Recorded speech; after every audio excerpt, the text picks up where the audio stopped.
going to run for Senate and governor. He was like one of the first guys I used to shit on the Illinois record.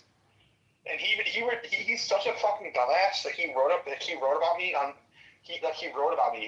conversation between a rhino and a rhino hunter. and it was basically a Facebook fight between me and him, but he just renamed my name Rhino Hunter. And then published it on Val Ojeda's blog, and then I wrote a whole article about like why is Richard Ford a Kirkland Ellis lawyer friends with Val Ojeda? And then so he was gonna run for governor or for Senate, and then just decided not to. But he's been trying to run for office for like 30 years. He was like involved with the Clinton Whitewater. He was like on the Kenneth Starr Whitewater team. Oh my God! I just saw Christina's guy though. I just saw an email from Ken Starr to Jeffrey Epstein saying, "I'm thinking about you." Like the gayest, most weirdest email you've ever heard. I honestly think Ken Starr guys and Richard Porter are in some weird section. Are we recording right now? I think Ken Starr is dead, by the way. I'm starting up my live stream right now, yeah. No. Are we right now or not? Now we are, yeah. Okay, no, I'm not going to say what I was going to say. And we can talk about this in person later. But I have my suspicions. Nobody watches this, by the way. You don't have to worry about somebody going back and looking at my YouTube. Nobody cares. I think the Kirkland Ellis, who I would say is probably the number one and number two law firms in America, would care. Mm-hmm. And Richard Porter was a former partner at Kirkland Ellis. Mm-hmm. And his son I like his son a lot, was a stud football player, my age. Good guy. But so I know a lot of rumors from just not political, you know what I'm saying? Mm-hmm. That I don't want to repeat on live stream that involve the father. And Chris, I think basically what I think is like your live stream viewers right now is remember how Richard was watching you? Yeah. Remember that? Yeah. I'm like, yeah, that's what I suspected. I suspect that he likes to watch. Let's just say hypotheticals, okay? Weird. I'm not accusing anyone of anything. I told you that Christina had a camera pointing towards her bed until I fucking noticed it. No, but Richard, why does Richard, she was telling me that Richard was asking her about his personal life and his friends, and I'm like, that sounds like a guy that likes to watch. And the rumor, this is just a rumor, it was never, I want to be very clear, this is not 100% true, but you want to just add anecdotal, because this wasn't a political rumor, this was high school kid rumor, you know? Mm-hmm. I didn't know what anyone was.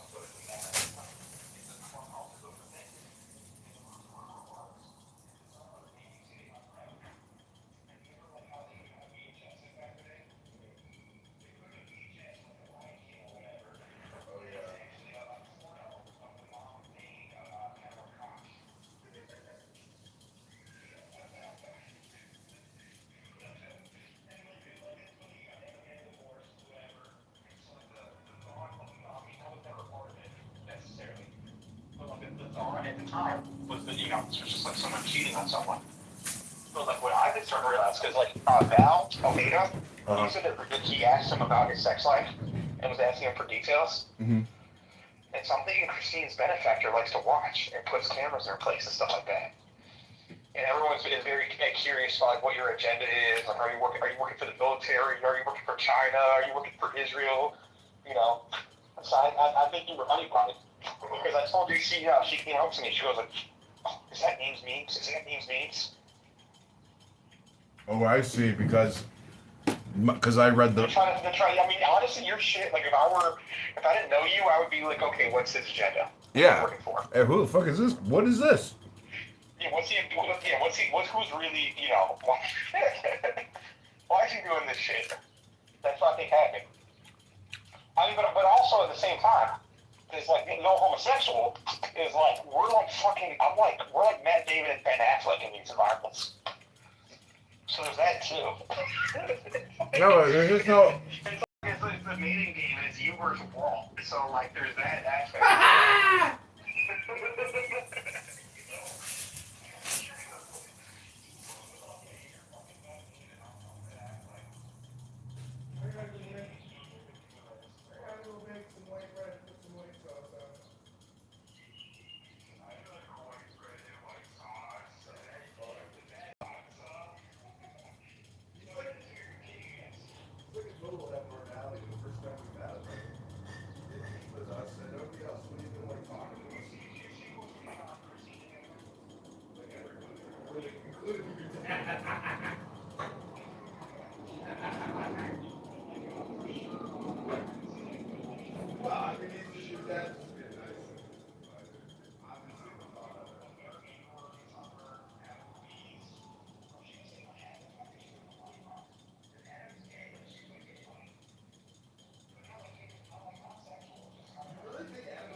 How is it an offense to me? I was happy to get laid. I mean, I could care less about her. I mean, she's a cunt.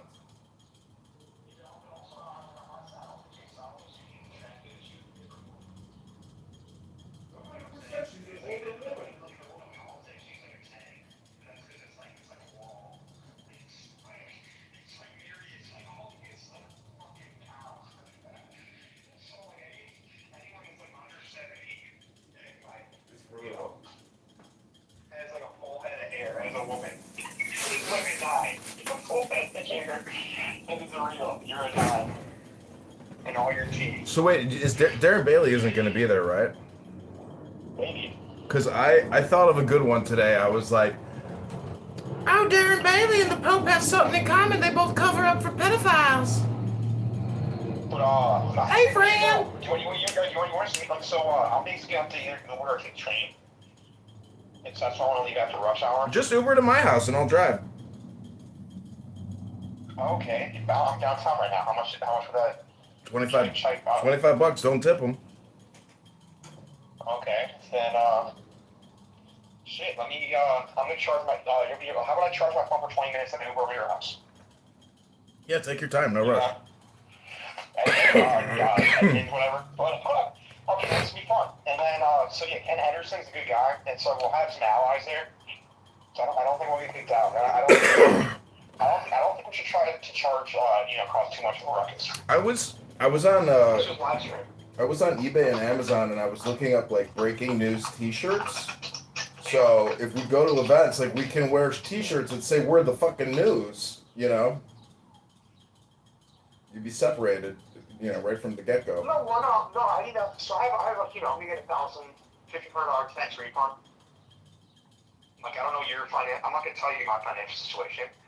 I'm not like, I'm at the point where I have savings, which is awesome. I'm not loaded, but I have savings. And so like, I am considering investing in like a media company. It'd be interesting to do it, like, actually, like, if we could get into the Brandon Johnson pressers, but even then, it's like... We could. Like, I've been making moves with the Democrats and with the Republicans. And all this negative shit I get in with Republicans only gives me more Democrats street cred. And you know what? I texted my friend today. Brandon Johnson was, Brandon Johnson's not that bad. He's pretty bad. Like, he's a communist. I'm not... He's stealing. He's a thief. I heard him today. He said he's like, the $1.3 billion bond investment is an investment in... That's theft. He's borrowing that. The city's $200 billion. No, there was one big beef with him. This is his actual philosophy. Is he thinks the only answer to everything is to steal money. But that's gangster. That's not the end of the world. Like, at least that's better than someone that doesn't believe in anything besides getting a name tag and getting one and cheese dinners. Like, he believes in something. Bro, he's a murderer. He's a thief. He's the worst of everything. He's a criminal. Oh, okay. Well, anyways, I'm running for mayor to liberate the city, and he's trying to disenfranchise. I'm just saying that he gets a worse rep than what it actually is. That's all I'm saying. Oh, Max, I just recorded him. I just recorded him for 30 minutes. He wants to take over the Greyhound bus station so he can get as many women here as possible to abort as many babies as possible. The guy's a child sacrificer. No, he's anti. I told him God bless, and he was melting. Yeah, there's some deep-seated issues, but that's because he's mental. He's mental. He sits there talking about how guns are a mental health crisis. He's mental. I'm telling you, the guy's one step away from crashing out, and like he already crashes out. Save this all for the last. I'm gonna charge my phone for 20 minutes. I'm on my way to Edmonds, and we'll just run over. Okay, sounds good. See you soon. Bye.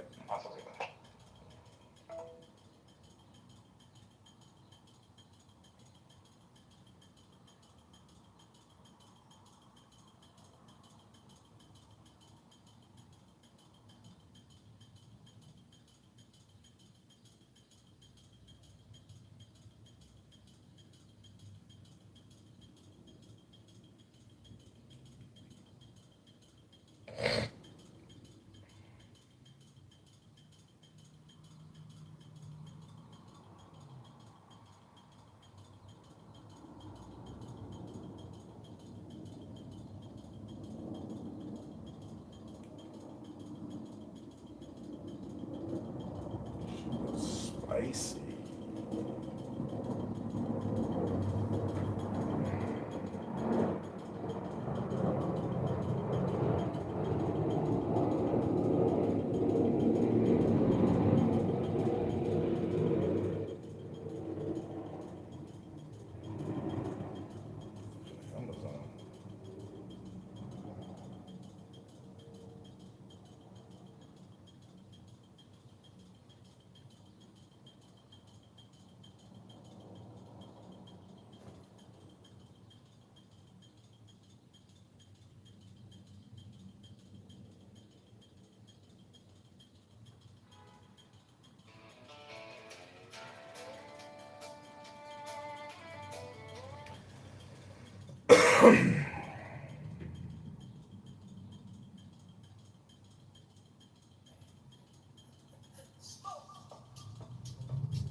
socialism for black slaves. Free buses for abortions from out of state. It seems to take over streets and cause chaos.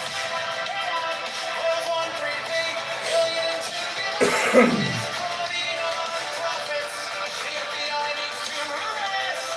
The FBI needs to arrest. Brandon Johnson, MCT, mafia from president.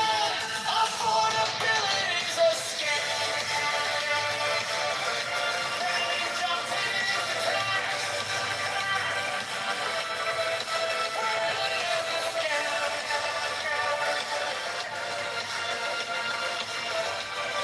is the tax.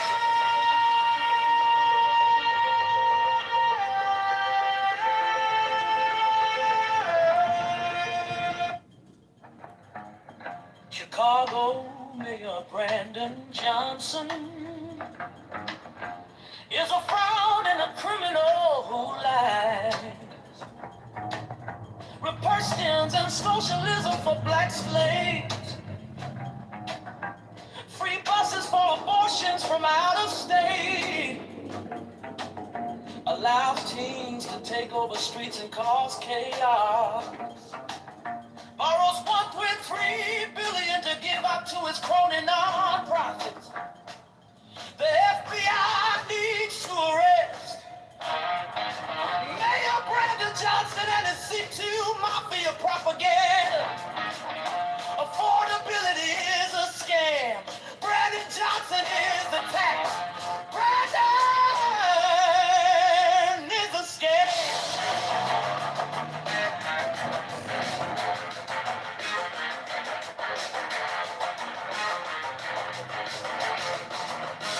Chicago Mayor Brandon Johnson is a fraud and a criminal who lies. Proportions and socialism for black slaves. Free buses for abortion from out of state. Allows teens to take on the streets and cause chaos. Borrows 1.3 billion to give out to its crowded non-profits. The FBI needs to arrest Mayor Brandon Johnson and his CTU mafia propaganda. Affordability is a scam. Brandon Johnson is the tax. Brandon is a scam.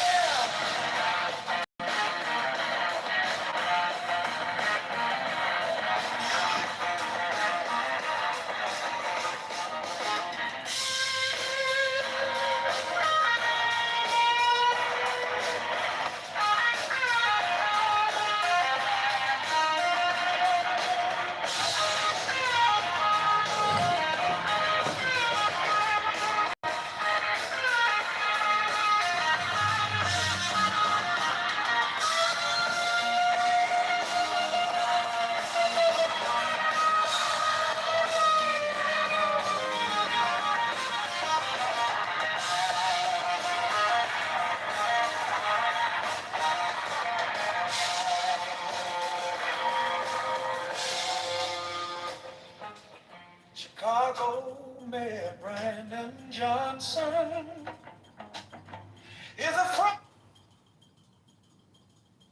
Which would be Calvinist as well. Church of Christ, which is wild, and Assemblies of God. So in '98, Scott Kerr chose to leave the band.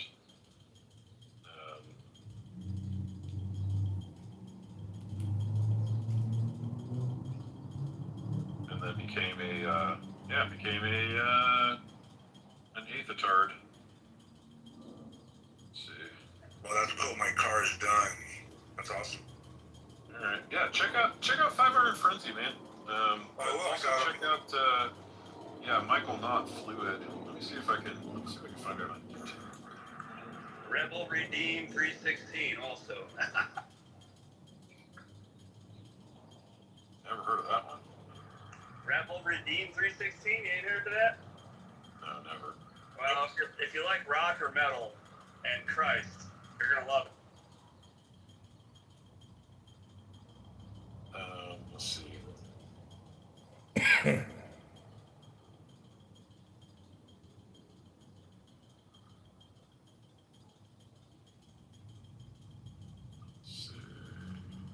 when you get done talking about music, Chris, I got some questions about Aquinas in relation to the PSA argument. Well, I would say conversation that was taking place the other night with Brother Show. I want to see what your thoughts are. Okay.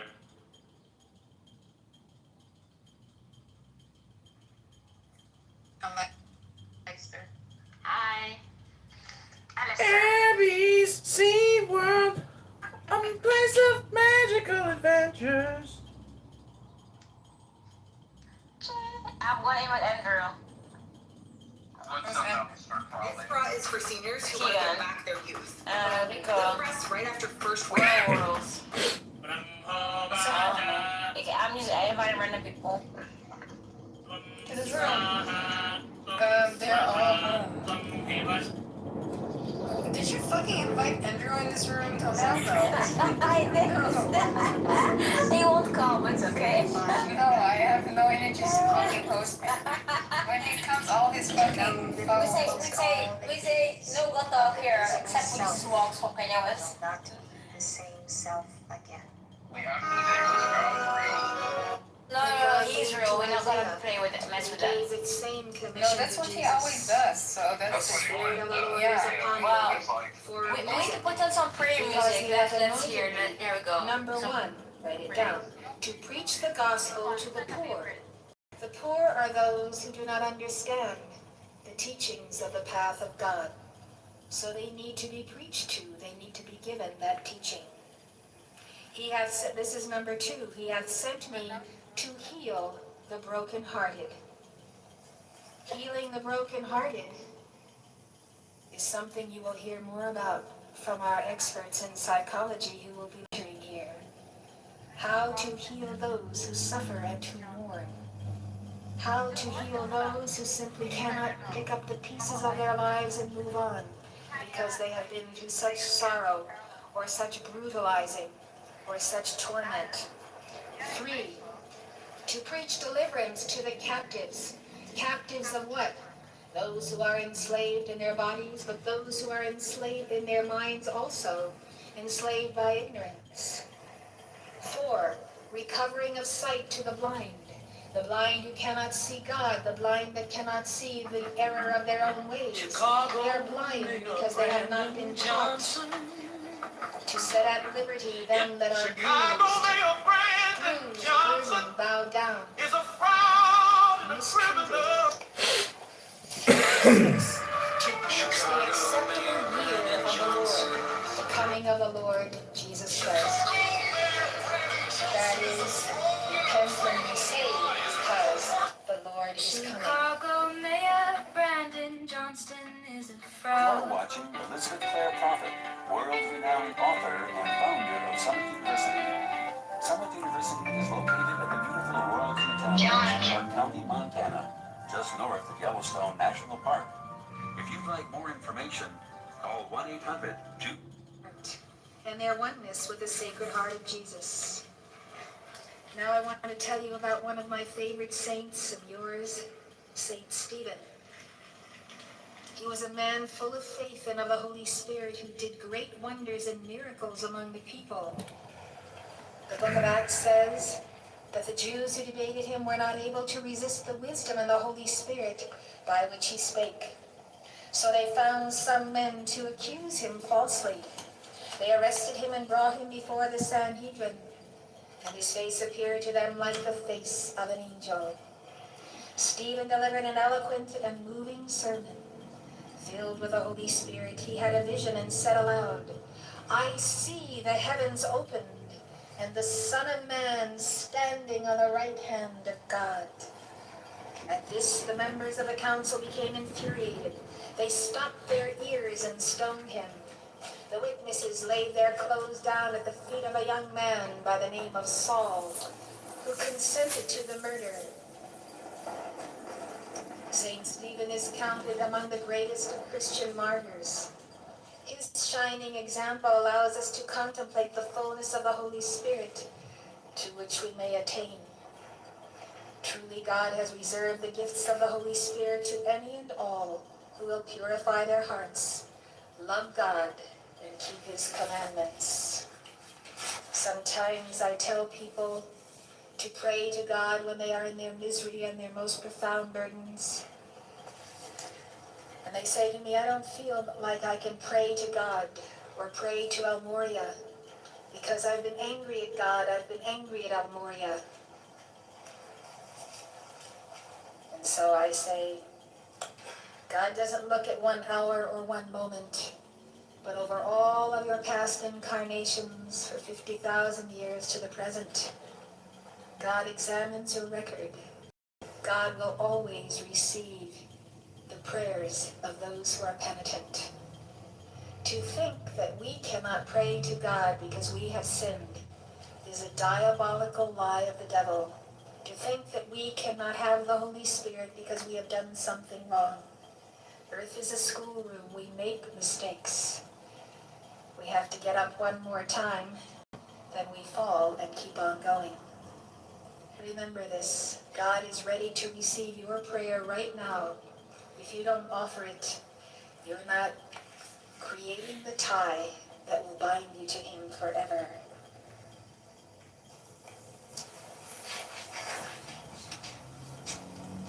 Saul set on destroying the Christian church, arresting men and women and sent them to prison until he too was touched by the Holy Spirit.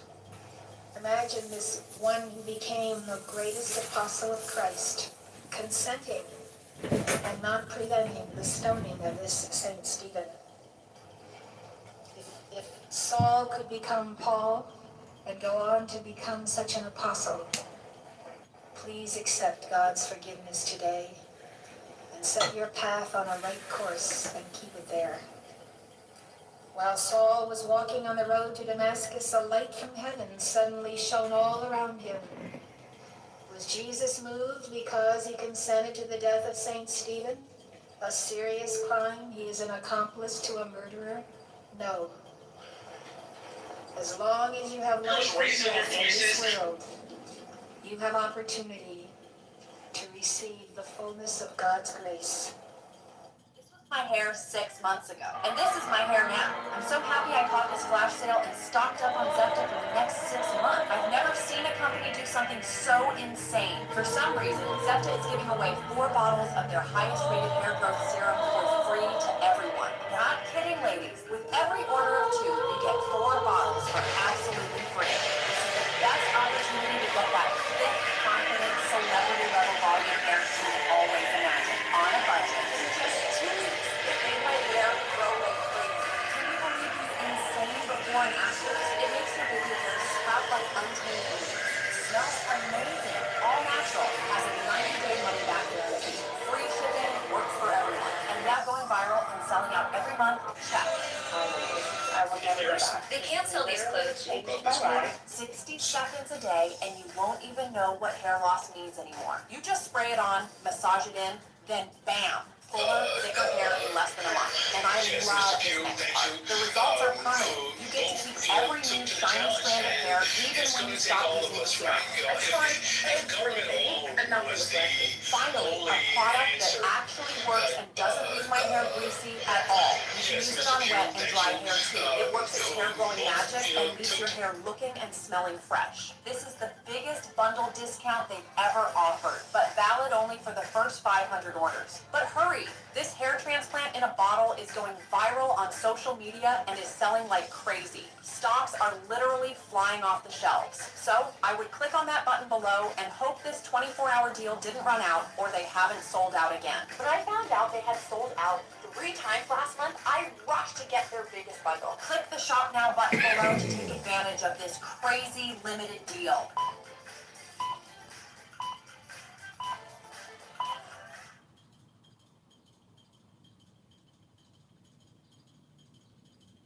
If you're a woman in your late 40s, 50s, or early 60s, you've probably noticed something frustrating. You don't feel like yourself anymore. You've seen multiple doctors, each one promising they can help, but the solutions they offer just don't work. They offer more pills, other diets, advice that goes nowhere, and even though your blood work comes out normal, your symptoms continue to get worse. Now, does any of this sound familiar? Maybe you're dealing with crushing fatigue that leaves you exhausted even after a full night's sleep, or constant brain fog, or maybe even forgetting names or misplacing your keys and struggling to find the right words. Maybe ongoing gut issues, could be bloating or discomfort or irregular bowel movements. And this is something that you've noticed that diet's not fixing. Also, weight gain. You can't seem to lose the weight no matter how hard you try, or irritability with your moods. Maybe strained relationships, low motivation, feeling overwhelmed or anxious, little desire for intimacy, or maybe not feeling fully attractive or even spicy, Barb. You know, yet doctors insist all of your tests are fine. They say, hey, it's just part of aging, or worse, it's all in your head. So you think, well, maybe this is just me, or maybe I'm unlucky. But let me tell you something crucial. It's not just you, and you're not broken. Here's the truth. Your doctor will tell you. To receive the fullness of God's grace.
It's just death threats by anti-Semite Jew haters.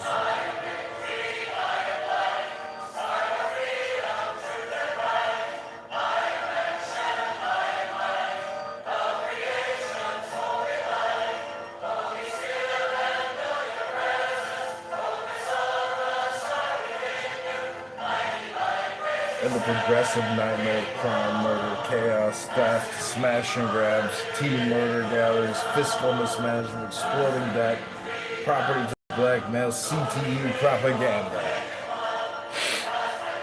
Like Chicago for Chicagoans.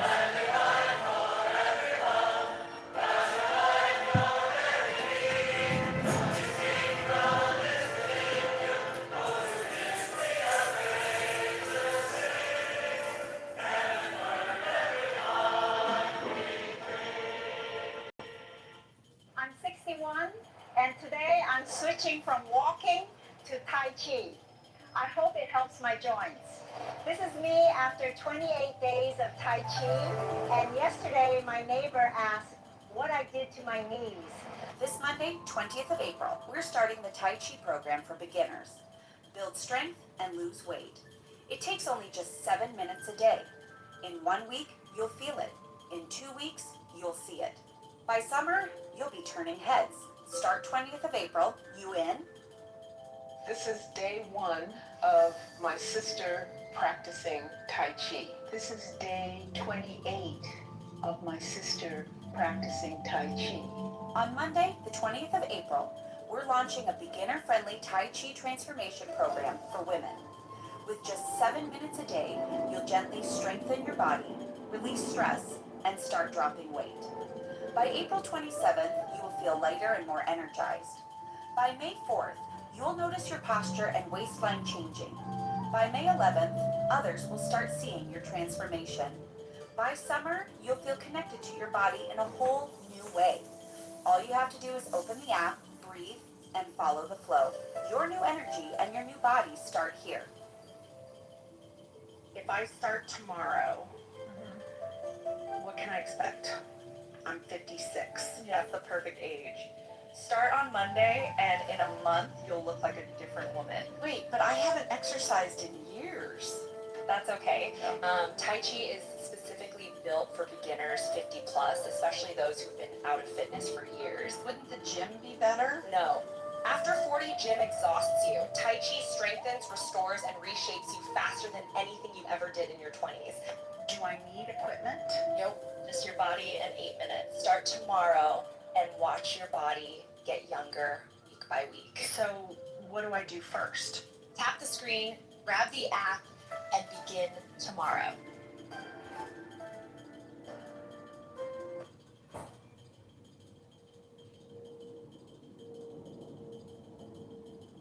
Can you guess if one of these foods makes arthritis pain worse?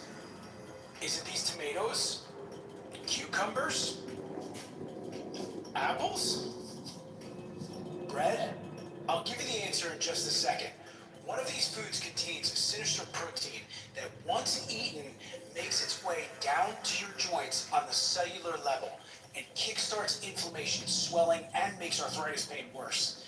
It's not gluten. My name is Dr. Brian Parris, and I'm the head researcher at healthandwellnesstools.com, one of the world's leading organizations in the fight against arthritis. You'll learn the answer in this quick 3-minute video. Here's what happened when people like you with arthritis stopped eating this protein. My name is Greg Mormon. I had back pain for years, and it only was getting worse and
First, can we have an insurance that CEO Macklin King's decision to keep it open?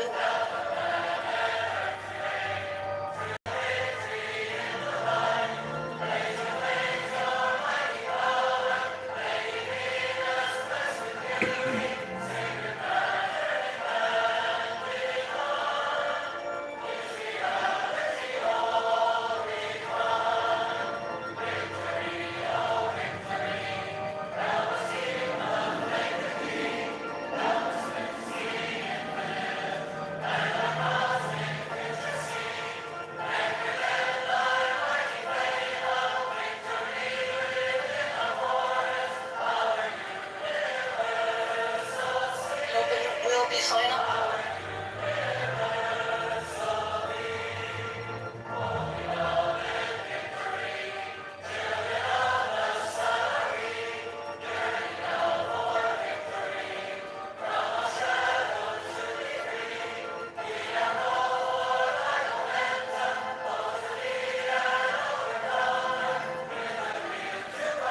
Another black.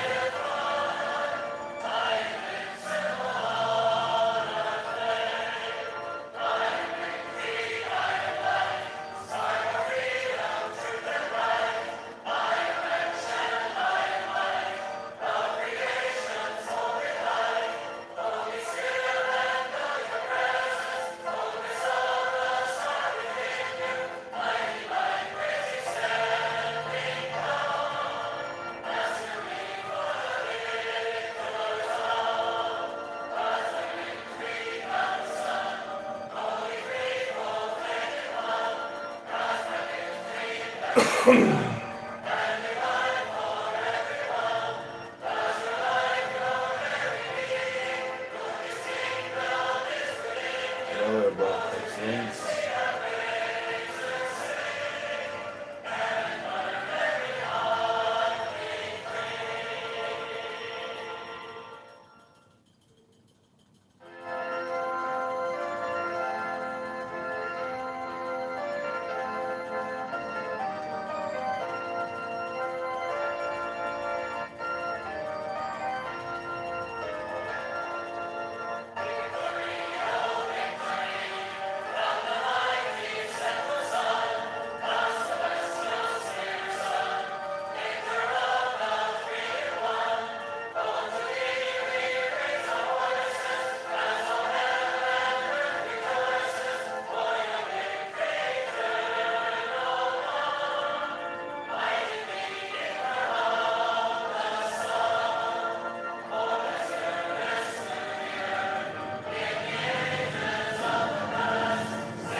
Greyhound don't forget they beat ESF, target the poor. Do us all a favor and arrest this criminal shit. Another black excellence news.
Yeah.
Why is filing your taxes with Free Tax USA different?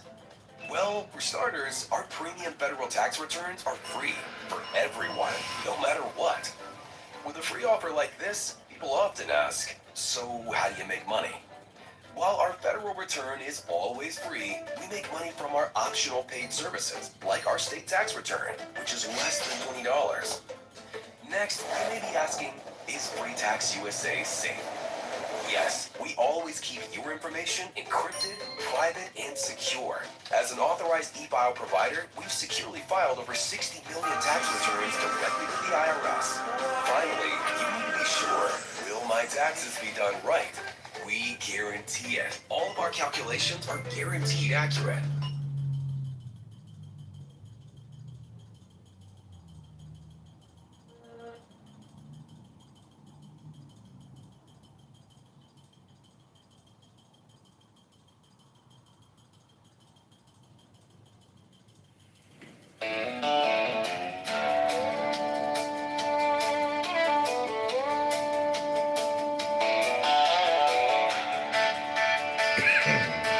Let's spend more money.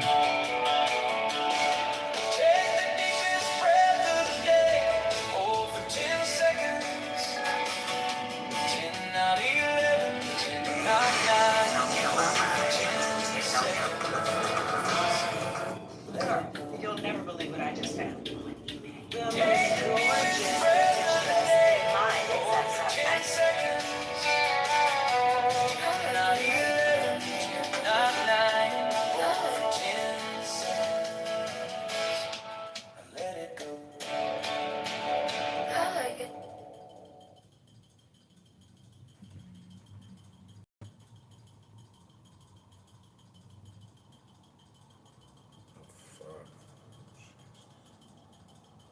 Never do the share. Jesus, never. You saved $5. You saved $5. How much? What was the difference? You saved $5. What was the difference? Jesus.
Ugh.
Sway slow, your hair caught a little sun.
which either means the Germans have gone or he wants us to go. I don't know.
more pain?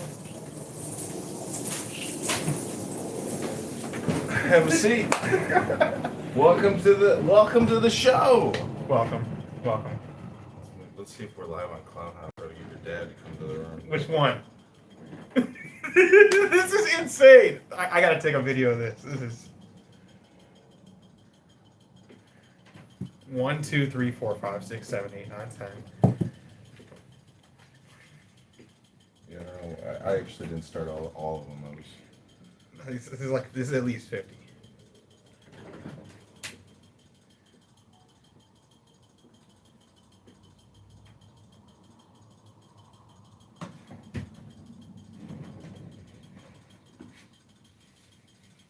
This is the node. Welcome to our live stream node. Shall we do it? I missed that. I'm gonna do one more pan out. We're gonna do one more. This is insane.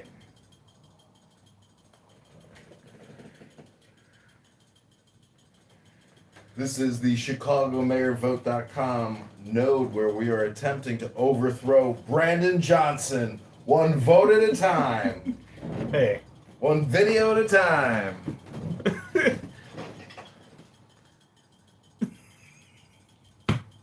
Zero. So what you do is zero. See if you click here and then see that little create highlight. That creates a 50-second highlight of the past 50 seconds. Nice. So if we have a conversation, what you do is you just, after something interesting has been said, then you just clip it. And then, you would clip that side, I'd clip this side or whatever, but people view the clips. So anyways, we can go, but if you want to talk about something, we can talk about something, or we can just, leave. I mean, it's historic, so we should talk about something. And then we should... So we are headed to Moretti's to go to the Chicago GOP election for committee people and other people. Max, tell us about the event tonight. So this is, I think it happens once every 2 years, correct, this event? It's an election for the Cook County GOP chair. And it's historic, but it's crazy because they do such a bad job at their job. We've probably had like 20 chairs in the last 20 years. So it happens pretty often. It's almost like parliamentary style. But tonight's the night. And it's always at Moretti's for whatever reason. They love pizza places. What can they say? They love pizza party buses. They do. They love cheese pizza. And so they always have it at Moretti's Pizza or some sort of pizza place. And there's two choices. I'm actually kind of happy. There's Thornton Township's Ken Henderson is running, who I'm actually excited about. A good guy. I don't think he's going to win. I told him that. Because I have no faith. Because the only people who can vote are committee people, township committee persons. And they don't have the best track record. And so it's Ken Henderson versus like T.J. Brown or like someone of that ilk. And what about Aaron Del Mar, the lieutenant governor candidate? I called them Harconians in my article. You saw that. Is it the Harconians are going to make a play? They're going to go after the Atreides. The Harconians are going to make a play for the office. There it is, Dune, right there. Yeah, exactly. No, see the exactly, the Harconians. You know the Harconians just like are excess everything, excess food, excess sex, drugs, all the bad things. They just do it to the most. Yeah. They drink the blood of children. Yeah, that's what I compare the Cook County GOP to. And so the Harconians are making a play to take it over, and they've been in control for quite some time. Because the last person that was in control was the former lieutenant governor, Aaron Del Mar. He's the current chair. He's a Harconian. And before him was Sean Morrison, who's a Harconian. And before that was Tim Schneider, who, in retrospect, I kind of miss him. It's kind of like the Chicago mayor. But let's, are we going? Do you think that, how would Donald Trump respond to Darren Bailey? How would Donald Trump, Elon Musk and Donald Trump, Donald Trump should be like Darren Bailey. What the F? Darren Bailey would not be a political figure if it wasn't for Donald Trump. And did you see what Darren Bailey's what BS he said? Where he's like, I didn't like what Donald Trump said. Totally inappropriate. I'm glad that he took it down. Quite frankly, we need an apology. And did you see how he compared himself to King David? Him and Aaron Del Mar are King David, and they were the sword and the staff. So he's allowed to compare himself to King David. No apology. And you know he sells like psalms, Darren Bailey? He sells like hymns. He sells prayer. He charges sells for indulgences. He's Catholic then. No, he's not. He's not Catholic. Is the craziest part. But he cares about the Pope, and he cares about Chicago, which you call a hellhole. And you're not allowed to use religious imagery unless it's him. Psalms for sale. Psalms for sale. You got some psalms for sale. $50 per psalm. So this is my impersonation of Darren Bailey. Yeah. Hi, friends. I'm a pedophile cover-up artist, just like the Chicago Pope. And friends, what Donald Trump said about the Pope is ridiculous. Ridiculous. Wait, why are you jumping out of the camera? You're recording that when you're calling the Pope a pedophile. Who? There's no proof of that. This is a comedy entertainment show.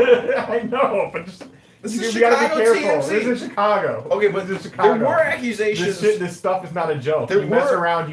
There were accusations against Darren Bailey that he covered up for a pedophile. No, you said the Chicago Pope. He's the Pope from Chicago. So Darren Bailey, I agree. You can make that statement. You said the Chicago Pope. There's accusations that he covered up pederasty, and really? that's why he got the Pope position. What the fuck? Well, you think that guy's qualified? Like, just some random fucking guy from Chicago? No, he's involved in some shit. No, but Darren Bailey for sure is involved in some shit. I mean, he has several some friends he shouldn't be having. Well, what was that guy's name? Because I'm going to bring it up tonight if he's there. I'm going to say, you cover up like the Pope. You're a pedophile cover-upper for this guy. There's a couple. Anyways. All right, well, thanks for coming on my podcast. Kyle Shipman is who you're thinking of. Kyle Shipman. That's what I think you're thinking of. But there's also a Raven or Graven. There's like another. It's like there are so many fucking so many effing dirt involved with the campaign that are just that should very questionable. For someone that's a good Christian. Okay, this is the last thing. I created some.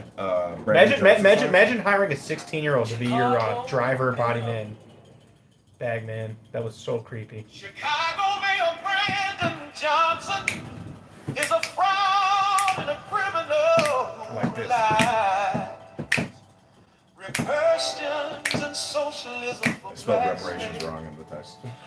free buses for abortions from outer state. We're ripping out those bike lanes. Let's go. Ripping them out. Just rip. Ripping out the bike lanes. John is.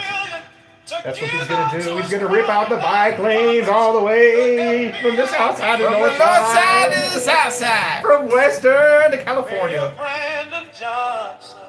Mayor John Kitover is gonna rip out the bike lane, give you free parking. Chicken Hut Park, trying to go. She's Catholic. I thought she was Jewish. Brandon is the scam.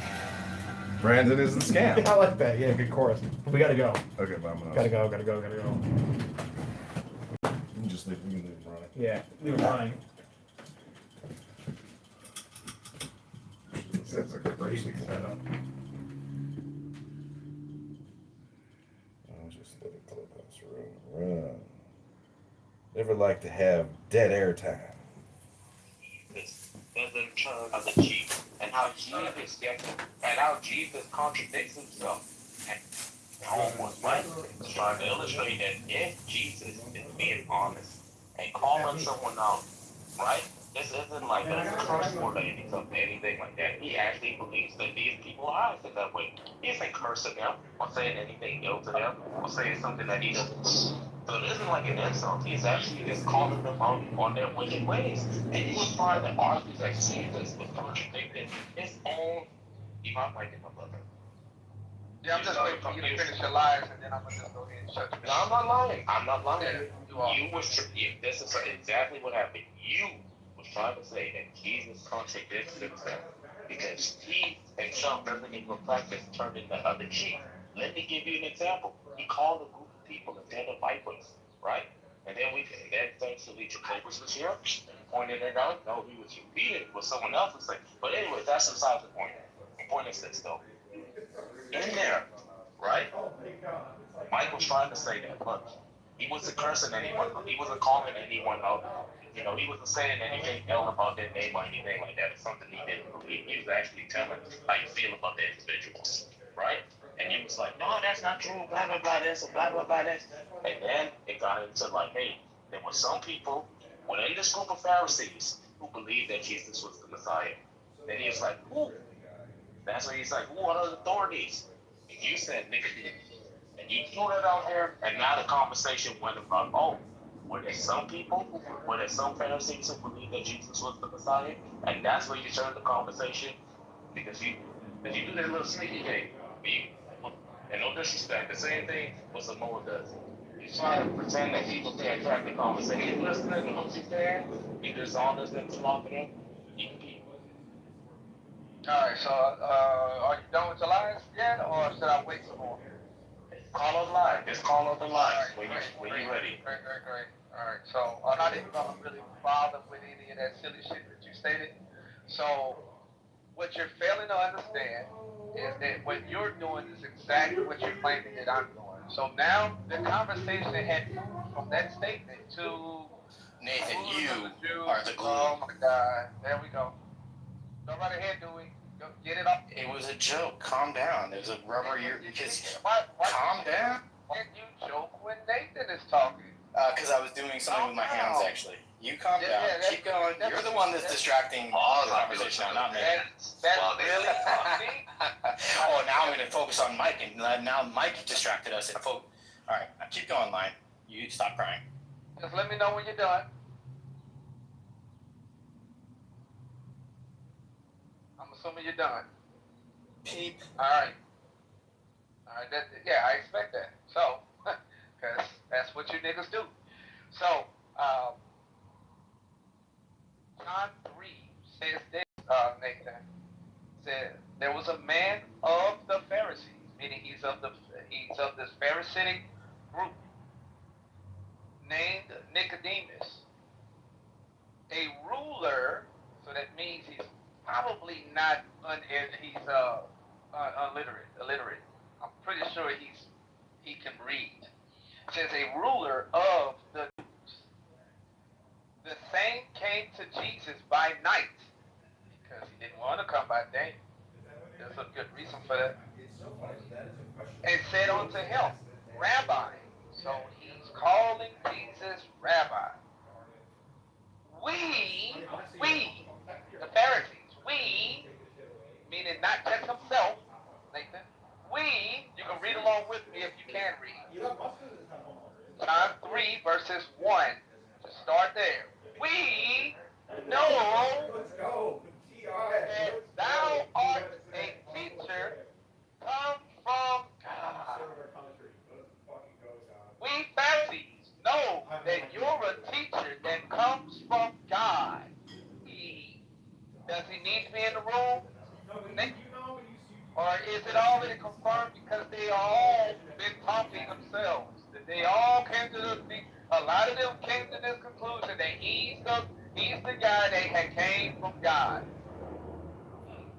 Let's read it real slow because I know you suffer from ADD. The man of the Pharisees named Nicodemus, a ruler of the Jews. The same came to Jesus by night and said unto him, Rabbi, we know that thou art a teacher come from God. For no man can do thy miracles that thou doest, except God be with him. Except God be with him. Nicodemus didn't have to be in a room. He didn't have to be in John 11, 48 and down. Because a lot of them, as I keep saying, already believed, but they had their own motives. Some wanted them dead. Some wanted him to just basically shut up, go away, please, because he was taking their political power away and their money and their status away by simply preaching opposite, opposing them. Some just outright hated him. And then some secretly really believed, but they had a neutral position. They quietly, they knew that he was really who he was, but they didn't want to disrespect their gang, their group that they're a part of. It's kind of like what you do, Nathan. You pretend to be a part of the heterosexual group, but at night you secretly go and hang out in the tranny corners of society. Well, you bearing false witness now? I thought that was consent. Who was that? Samoa? Who was that? Who said that? Must be another nigga just trying to get some attention. Go ahead, bro. Alright, thank you. So, the follow of what you're stating is this. The conversation, which by the way was not made by me, was answered by me. When someone asks me a question, it's not my fault. They decided to take the conversation to another part, another issue of that they're dealing with. That has nothing to do with me. Don't call me a dishonest interlocutor simply because I answered the question that was asked of me. The only dishonest interlocutor, it would be you guys, because you failed to stay on that. If you wanted to ask me and continue having a back and forth about turning the other cheek, which I could have done all day, I really could have, then you should have kept it on there. But you allowed other people to ask me other questions about certain other things. Don't blame me, bitch ass nigga. Blame your daddy. See? By your daddy, I mean the devil. Okay, let me tell you how this he is. He said, you know what, Nathan? I'm not even going to address what you said. Just going to talk about what I want to talk about. Like I said, the only reason why this conversation happened because he was getting called out on turning the other cheek. Right? He was trying to say that Jesus contradicts himself, and I can show you how Jesus contradicts himself. Look at Jesus. Jesus is cursing on people. Back in those days, calling these individuals a den of vipers is a curse word. Then Mike challenged it. Mike is like, listen, if I'm actually saying something like, hey, lion, your breath is stink, when your breath is actually stink, I'm not talking bad about you. I'm just telling you the truth. Your breath is stink. So how am I not turning the cheek? Then afterwards, he was like, because then he was like, oh, these individual vipers, and, questioning, like, who are the people? These are the Pharisees. And then Jesus was the Messiah. Those individuals who was there, they did not believe that Jesus was the Messiah. So the question was that, hey, do the Pharisees believe that Jesus was the Messiah? And the Pharisees, what they was talking about specifically, was the Pharisees in that room who Jesus called, in the temple who Jesus called the den of vipers. Right? Those individuals. So instead of lying, because he wants to be dishonest, and he doesn't want to just concede that he is wrong, he said, okay, I'm going to throw in a Pharisee. Look, I'm going to throw in Nicodemus. Nicodemus is one of these Pharisees. And then I just asked him, hey, Ryan, was Nicodemus in that room? I don't know. So why didn't he throw it out? Because he wants to change the argument. That's what type of person this dude is, man. You got to look out for these individuals, man. I said it earlier. You should know them by their fruits. Whenever the lion is ripe, and you see them start bearing fruits, they are sour inside. They might look good, but when you take a bite of it, it's sour. Bad. Rocky. That's how it is, man. I'm just telling you, no matter what, you can't use no dang bleach. You can't use no jelly water. You can't clean all this insides, man. It's just dirty. All right, so I take it now I take it you want to move the conversation back. Yeah, hold on. I take it now that you, Nathan, want to move the conversation back to the other chief, right? Say that's all you had to say is yes, no. You didn't have to do all of the ad hocs because you don't really have a position that you can argue against. I'm not a dishonest interlocutor. I'm the only honest person in the whole room, and that's really unfortunate. I'm sorry, not even you. It ain't you. You're close. I'm not dishonest at all. I'm probably too honest. I lie all the time. I agree with that, Mike. Thank you, Jessica. You know that was the joke right there, right? I never lie. The liar says that he's so honest. Never lost. So as to take the conversation. No, I don't want to take the conversation there. So where do you want to go with this conversation? So you just want to talk shit? Okay, well. No, I wasn't talking. I was talking like, come on, bro. I wasn't talking crap. I was talking about what the conversation was yesterday. Yeah. Yeah, the conversation of yesterday, and because you listen, you brought up the conversation of, listen to yourself. You bring it up today, conversation of yesterday about turning the other cheek. But today's conversation that Mike brought up was not about turning the other cheek. It was about the Pharisees. Yes. But that conversation started from the turning the other cheek. Yeah, right. But Mike, who asked a series of questions, wanted me to answer those questions. And then but those questions were based off of that, though. I know they are. They led to that. But check this out. I'm saying like. He said that I was a dishonest. Listen to me clearly. Yes. This clown said, I just told you. Stop. This clown He doesn't get why Nicodemus is dishonest. Listen, he's saying that I'm the dishonest interlocutor. You, Mike, that posed the questions. So yesterday, so wait, when stop. Samoa tried to... Am I the dishonest interlocutor? Yes, you are. Yes. Or is Nathan just a moron? No, I mean, those are the two options, and if those are the only two, then that means that you're dishonest. Look, either you're dishonest... Do you guys mind if I take my turn? Look, it's either, real quick, Samoa, and then I'll let you go. It's either you're dishonest, or you don't get it. Look, Samoa, hold on. Samoa tried to help. Oh my God. Look, I already answered your question. I answered your question. You did not. I said if those are the only two options, then I would choose you were dishonest. There's a third one. Okay. Yeah. Not after hearing his answer, there's a third one. Now there's not a binary? Alright, so am I dishonest interlocutor? Is Nathan a dumbass? Or is it that he has an inability he's failing to hear the conversation? I would say those are the three. Those are the three. Yeah, those are the three. Then you'd be.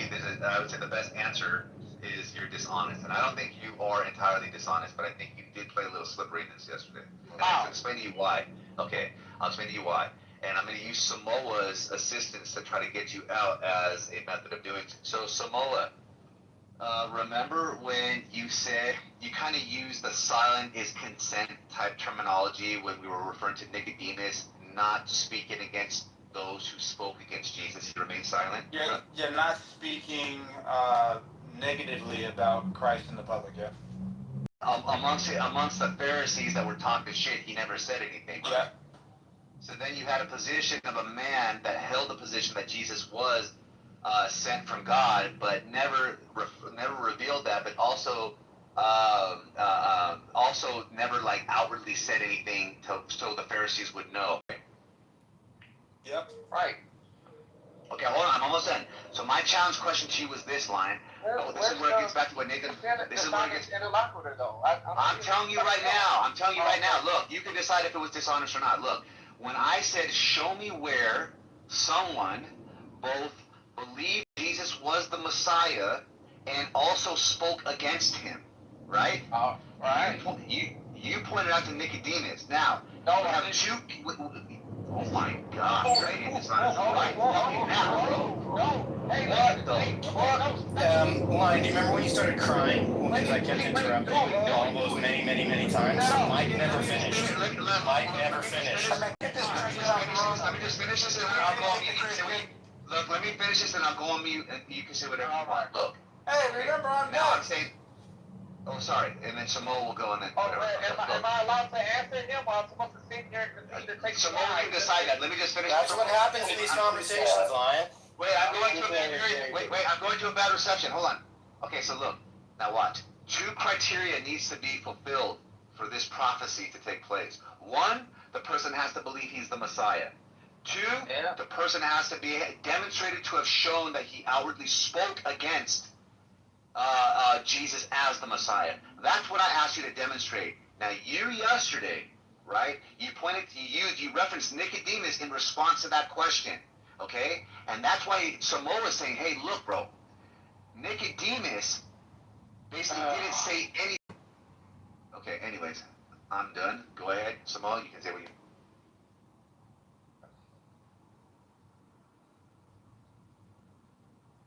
Okay, Samal's on the phone, so you can go ahead and go. All right, Mike, I didn't say that. You asked two distinct questions. This is where the dishonesty comes from here, right here in this moment. You asked two different. Or one question with two parts. Just set up, Dewey. The first question you asked was that. All right, I'm not. You say who out of the Pharisees believed in Jesus, but didn't outwardly say it? That's Nicodemus. Who of the Pharisees believed in Jesus and talked shit about him? That's John 11. Caiaphas. Two different questions. Now, who's the dishonest interlocutor? You. No, I only asked you one question. God, you niggas are crazy. I only asked you one question. It was both. It was in reverse. But let me just point this out again, right? Like, I think the problem here, and this is what I got a problem with Lion is, right? When you look at Isaiah 53, that you interpret like the servant as being like the nation of Israel, not an actual person. So if this Jewish person that's back here, like in John, because they don't believe in the Gospels, right? If this Jewish person is the Pharisee and is consistent to them believing that this prophecy is of a nation, then you read verse 51 again, it totally makes sense that they need to sacrifice this dude for the greater part of the nation, fulfilling the prophecy in Isaiah 53. But because Lion is not applying that interpretation to the Jews of the Old, we're confused. Because it seems like a whole bunch of freaking Pharisees are like, nigga, we know you're the guy, and we know the Most High is going to strike us, but we're going to do it anyways. What? How does that make any sense?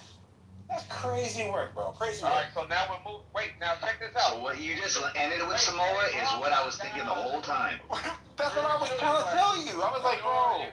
Sure you were. I was That was my original, what confusion. That was my answer. I was like, wait, how does this make sense, bro? Because you don't understand the scripture. All right, so. It's your fault, bro. No, it's not. It's your own fault for lack of study. That's what I said. So, yeah, Nathan was mocking you when he said that, and then you agreed with him. Yeah, I don't give a fuck. Shut up. Look, so here's the issue here. You're moving on. Let's stop the conversation. Let's pay attention to what just happened just now. So you stated I was a dishonest interlocutor. And the reason was because of your statement when you asked about who was the one that believed and didn't do so. And you went immediately to Nicodemus in John 3, right? And said that that's all I said. That's the dishonesty. I don't want to call you dishonest, Mike. I wanna think that maybe you forgot some pieces of the conversation, and the one you mainly held on to or locked onto was this part right here. But you obviously failed to remember that I also I attempted 9 times, and I even read John 11 to the entire room in that moment to explain to you that there was a whole group of Pharisees that either believed and didn't believe, and they also wanted his ass dead. And at the end of that, today, I had King, one of your buddies, your Nigerian brother from another mother, read the exact same scripture. Then after that, one of your other buddies, the pervert, Jacobus, mentioned the exact same scripture. Talking about that there were Pharisees that did these things. The problem is, I got a bitch nigga named Nathan and other clown ass niggas that just don't like lying. That's all this is. And I said Hey, Samoa. Oh, sorry, I thought he got a call. Hey, Samoa, you know what I never was not in my bingo card? That we, who knew that, bro? You know what was not on my thing? Yeah, that we blockaded the blockade. That we Uno reversed the blockade. Yeah, that wasn't Wait, hold on. Look. The thing is that the whole point of me asking that question was, and this is where it comes through, where Nathan is explaining the origin of the point, was because my argument is, look, if your motivation to speak against someone is to not harm, but to describe, you're not insulting them, right? And then what I meant by that is to say, hey, look, show me somebody that believed this. Show me somebody that would talk shit about Jesus, meaning they didn't believe he was the Messiah. Because I was saying the Jewish authorities are saying this guy's fucking talking shit. He's blaspheming, and they really believed it. Right. And he's like, no. And then I was like, okay, fine then. Show me somebody. Show me where the Jewish authorities both believed he was the Messiah, but also spoke against him.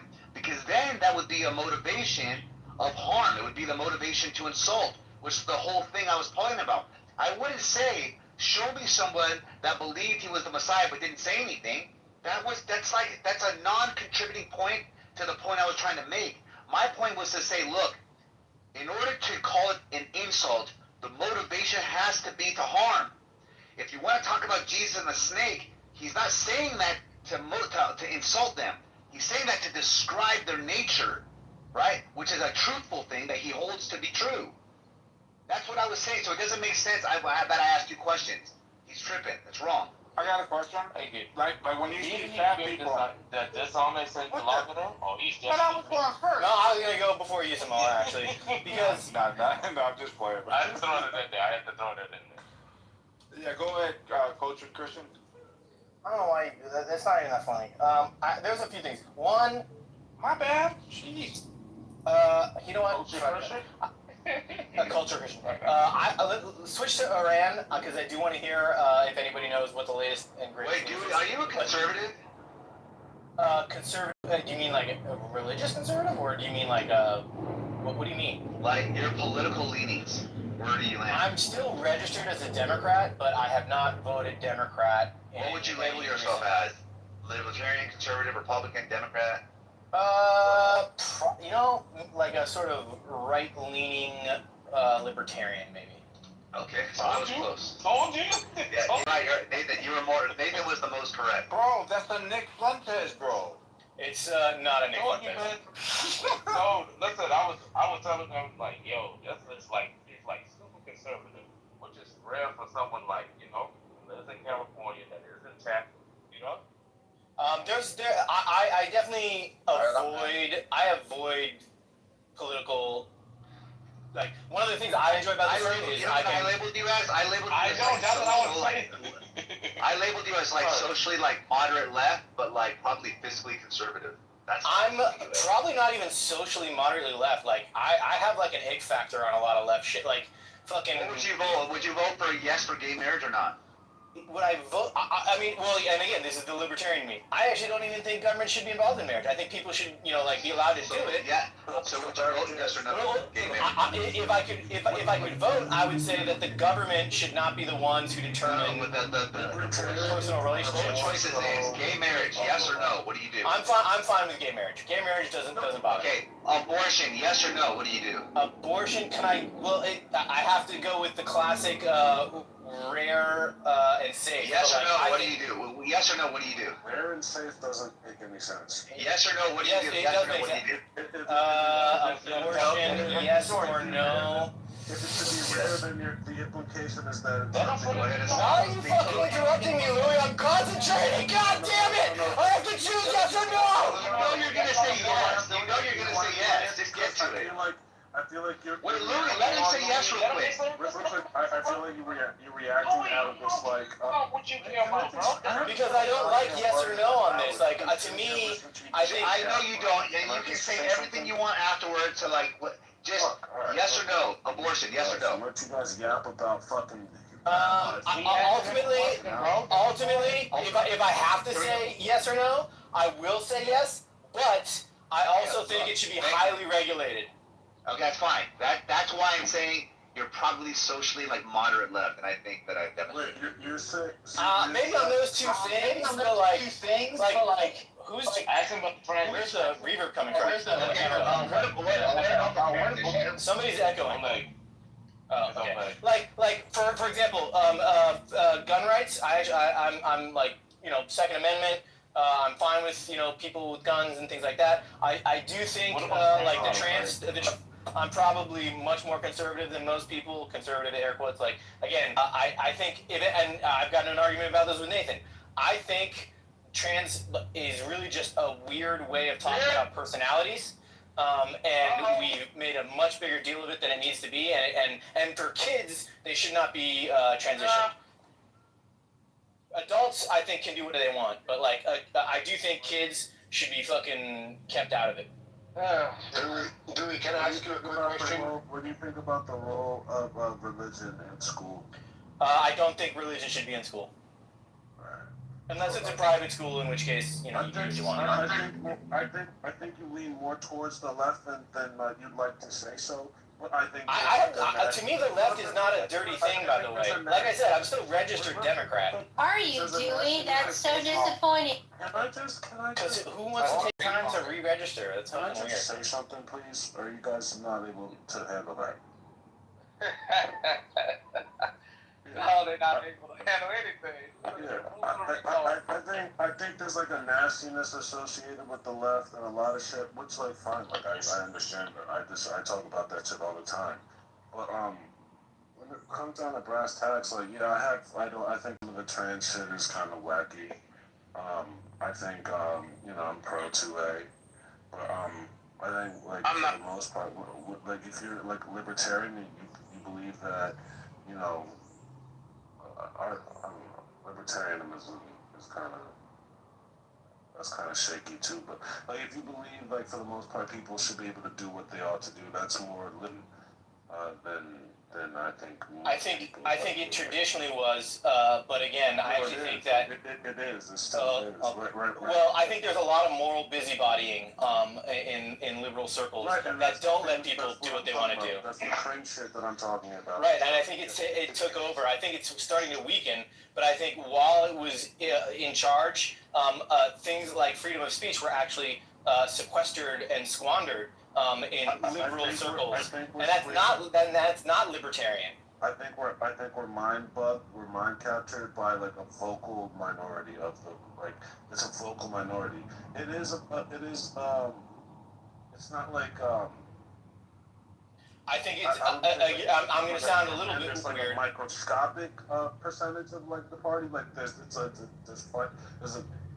fair bit of it happening in the party, like the fucking social like grandstanding, and all that stuff. I would say both parties have a problem, and on the left, it's what a lot of people call progressives, and the progressives are louder and are dragging people in their direction. And on the right, there is, I think, an ultra-nationalist movement that is dragging people in the wrong direction. So I think both sides, you can point to small minorities who are off-putting, and I think for and the most vocal factions of the like. And yeah, sure, and the most vocal, and probably the most vocal because in an attention economy, what they say is often the most outrageous and therefore the easiest to sort of like click around and share and blah blah blah. But and so not to sound like so petty about it, but like well, I'd say this: I do not regret my last 3 presidential votes at all. I'd say that. And I think that's an issue, but that's a different conversation. Sure, but Louis, it sounds like you find most of my positions to be reasonable. Yeah, but I don't think they comport with your votes. I don't think I think it's counterintuitive how you voted and like your ideals. You're allowed to think that, but I don't. Also, I am like a staunch Catholic in that sense, like in terms if we're talking fiscally stuff. So I got it right. You're like center left. I think I might be center right. I mean, again, abortion. Center right, bro. Abortion is a super tricky one because I think it is. I think That's like, why you're left. But again, I'm like 1990s left on abortion. Like I think it's like anything after I don't remember like 7 or 8 weeks or whatever it is. That's why you're What you're saying right now is like there's like a new left. Or just like you would say there's a new right. Yeah, we just talked about it. We like kind of conceded that it was like a vocal minority, right? Like not all like people like who were Democrats. The 1990s Democrats are gone. They're like fucking Nancy Pelosi is the last remnant. She's gonna put it over any second. Center, little lefty. What happened? If he took that political test, do it. You know what, Mike? I I will do it, and I'll tell you. Do that one where when it's like a grid, like purple, green. Whatever. Yeah, like up and down, left and right. Yeah, yeah, do that one. I'm curious to see. I'll do it. Modern American political parties are arbitrary titles that don't fit into the names that they once held. I agree. Right. No, that's also Liberalism is dead. Yeah, but they get close. It's still like, you know. Not really. Yeah, they do. You might. Sykes, right. Oh, thank you, sir. No, Here's what I want to say real quick, and this has nothing to do with Dewey. Dewey just reminded me, right? Anytime I've heard this question asked, hey, do you consider yourself a Democrat or a Republican? No one ever answers it. They always say, oh, well, I'm center this, I'm center that. If there was a war, who would you side with? Who would you shoot at? You have to pick. None of this like, I'm fucking refined so I can't pick. Who are you going to shoot at? That's what I wanted. I think it's. And you know what it would be for me? I'd probably be a spy. I think people's reluctance to say like, yeah, I'm probably a Democrat. I know.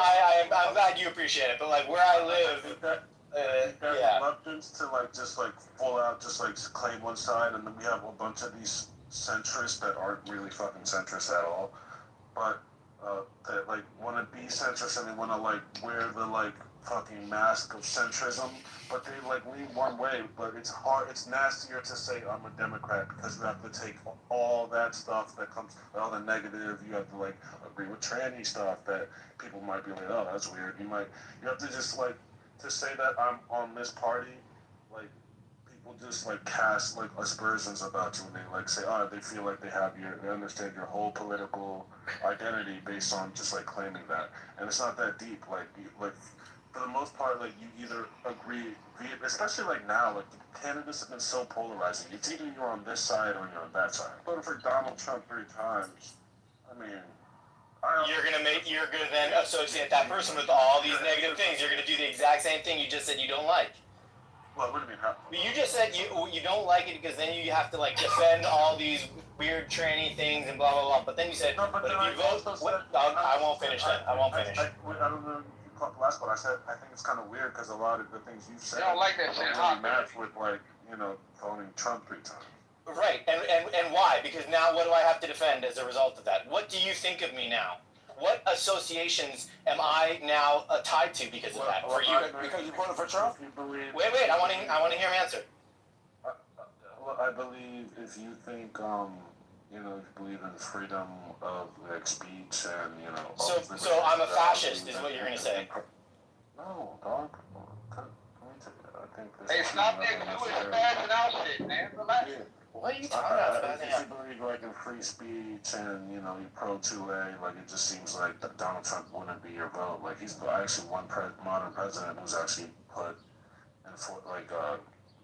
rollbacks on gun control. He's like enforced gun control. With those bump stocks, like the whole, even like this. You can't bring guns to protest. You can't bring guns to protest. Remember after that nurse got shot, you can't bring guns to protest.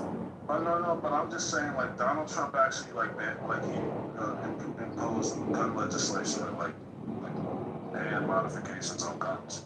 Like that's not very 2A. You know that the bump stock ban? Yeah. I'm familiar. Yeah, that's like huge. Like the gun community, like a lot of Trump supporters felt betrayed about that. Don't run, Lion. What was that? Like you said, a lot of Trump supporters were offended. I'm telling you. Yeah, they felt betrayed. You know, they felt like if we thought we were like our guy, and here you go, like you know, like. What you talking about? The Second Amendment is like the rights, like that's like one of their bread and butter. It's like for the longest time, like you know, that's like a policy position. You know, like if you're on the right, you're like most likely pro 2A. And like I guess Donnie T dropped the ball on that. Yeah, he dropped the ball on everything he promised. Oh my goodness. Hey, Lion. So you do have to. Am I wrong on this, Simone? Yeah, I think a lot of people were kind of like, you know, they were like, bro, we don't want no regulations. And he said, hey, no, I'm a compromise right here. So they were a little disenfranchised at the moment. But let me just say this line real quick. Line, do you have to be able to address the interpretation of the Jewish or the Judaism framework of? We can't do that. We can't do that. I'm just letting him know they can do this later. The servant is not one person. Yes, the servant is not one person. This is way better. This is a way better conversation. I just said we're not going to go forward, bro. I wanted him to make it. All in favor of moving forward. Yeah, we are. Yeah, we are moving forward. I'm just letting him know. Correct me if I'm wrong. It sounds like Garner you're trying to have that conversation. Hold on, have like 30 minutes. I just said no. You mean the conversation was on for 2 days? Yeah, I just said no. He asked me what. I'm just addressing. We could remedy this later. This ain't gonna be quick. You know it's So this is the conversation that you Hey, just having what? about Hold on, man. and stuff. No. Just so let's see how long this actually takes to see how right Finley is, right? So later on, Lion, if you can address how the Jews, I guess, interpret who the servant is in Isaiah 53. They believe it's the nation of Israel, and you said this. I just said in the what the. Hey, bro, if I'm talking to him something totally different than Syke and Nathan, then we're not talking about the same thing, right, bro? Yeah, I'm trying having a conversation about politics. Oh my gosh, that's good. Yeah, we'll talk about it later, bro. We don't even have to do that. Just hit me in whatever it is, like a special or back room or something like that. I'll just tell you really simple. We can read over it together, so you won't look foolish anymore. We can do that right now. Let's talk about politics, bro. Hey, look at that, Finley. You see how fast that was? Only because Lion yielded, bro. Only because Lion offered a reasonable compromise. Lion said, let me not smack you around in front of these people. Let me take you on back here in the back. Let's have a conversation. So you didn't hear the part where Samoa said, "Let me know later." Let me take it. You see what I mean, bro? He said, let me take you behind the woodshed, so you ain't got be in front of your friends. That's what just happened, fam. Yeah, but I think Trump, obviously, like when it comes to like the Second Amendment thing that Louis talking about, as far as like the gripe, I think that he's overperformed in this administration. As far as like acknowledging like where he's wrong, you can clearly see that. Hold on. Yeah, I'm gonna give you the examples, right? I'm gonna give you the examples. So, do you think that Venezuela would top like the bum stocks? Okay. Do you think that the tax returns that people are getting today, $2,000? Which people? Or is like which people? Are you talking about? I'm just going down these points so we don't bog down in the conversation. Are you talking about a silver lining? Do you know what a silver lining? Because the tax returns don't offset the medical premiums. Are you saying? You see what I mean, bro? This is horrible. This is what I'm saying, Louis, just so nobody's confused. I'm saying that when we're looking at the performance of a president, we weigh out certain things. Some things that we prioritize over other things. So I say, Second Amendment, bum stock people, first term, to second term, where he says this, obviously everybody voted him in, right? 70, I think it was like 79 million or whatever that was, right? So everybody kind of like went to the second term. In the second term, big beautiful bill, everybody gets all of this money as 4 terms, and then you get the Trump accounts where they match $1,000 per child. Okay? I'm not even engaging. Well, because you don't know about any of these things. No, because you're a fucking bullshitter, bro. No, he's trying to point out that the gun thing was a nitpick. No, what nitpick? All right, well, no, it is if you put it in context of everything. Thank you. You sort of said, like, how could you vote for Trump when he did this one thing? And it's sort of like, well, nobody votes for one thing. They're voting for a person who's going to have to make a lot of different decisions. There you go. Average. And that's what Samoa was trying to say. The average tax return has increased by a couple Thank you very much, $100. Dewey. I'm really glad that you're a genuine interlocutor, Dewey. That's pretty cool. The average tax return for the middle class has increased by a couple $100. Because it gets the. So you don't think I'm a genuine interlocutor, Louis? No, I don't think you're being. No, I don't think you are. You see what I mean? Great. Okay. Wow. The over. And why not? And why not, Louis? Is it because you're making an association with me because of a political affiliation? You assume that I can't be good. Talk over the answer. Cool. Well, you did respond to him when he asked you about why your vote. Well, let me say this. He did ask you because he was going to answer his opinions on why you're Trump voter. You went right to fascism. No, that wasn't. No, because he interrupted the question or the point that I was trying to make, and because he said I don't like when people associate me with a Democrat. Yeah, sure, bro. Good. And I'm the dissident blocker. Got it. You absolutely are. Yes, that is. Here was the no, because I'll tell you. Here was the conversation. We were talking about how there's problems on one side and from the other, and then you started saying how you don't like being associated with some of the weirder parts on one side, and how then you have to try and defend certain things that you don't actually believe. I started saying, yes, saying can be said.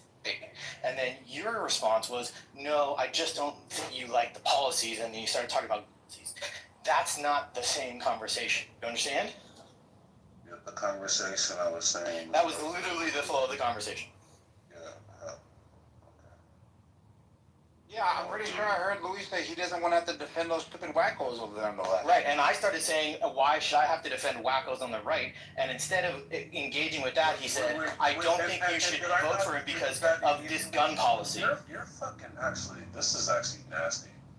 I think I'm seeing what fucking.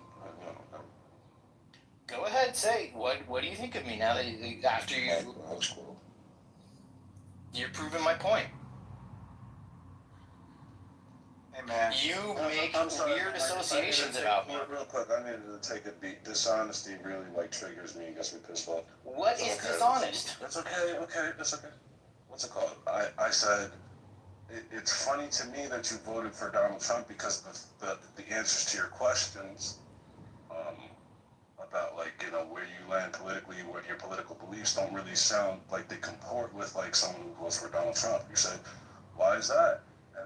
And I gave you a couple policy positions. That's just you gave one guns, but that wasn't the flow of the conversation. No, I gave two. I said freedom of speech. Oh, freedom of speech, right. Did I not say that? No, you did for a second. You're right. Okay.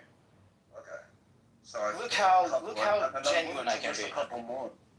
I'm willing to list a couple more, but I just named a couple, and I just kind of went into just one. I wasn't even letting you get to free speech yet. But and then Samoa came in to fucking talk about the rabbi shit. Right, then we got distracted.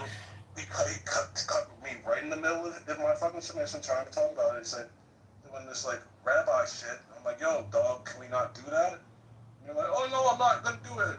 And then you fucking lied and just lying about, bro, the fucking. And then I went right back to your point. I addressed your bum stocks on how people. It killed the steam of the conversation, and I was making a point, right? And you think I interrupted you? And you made this stupid convoluted point that made if you're pro to it, then you are against bump stock ban.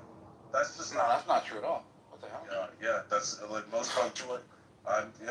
Once you start getting into gun modification regulation, then there's that's a slippery slope, right? That's why the 2A community is really weary of that. That's why the 2A community was really weary of that decision, right? But it's why do you think they re-elected him? Behind this shield, that's just a nitpick. Fine, whatever. Okay, can we move to? No, I'm not saying that. He used that. I wouldn't use that wording.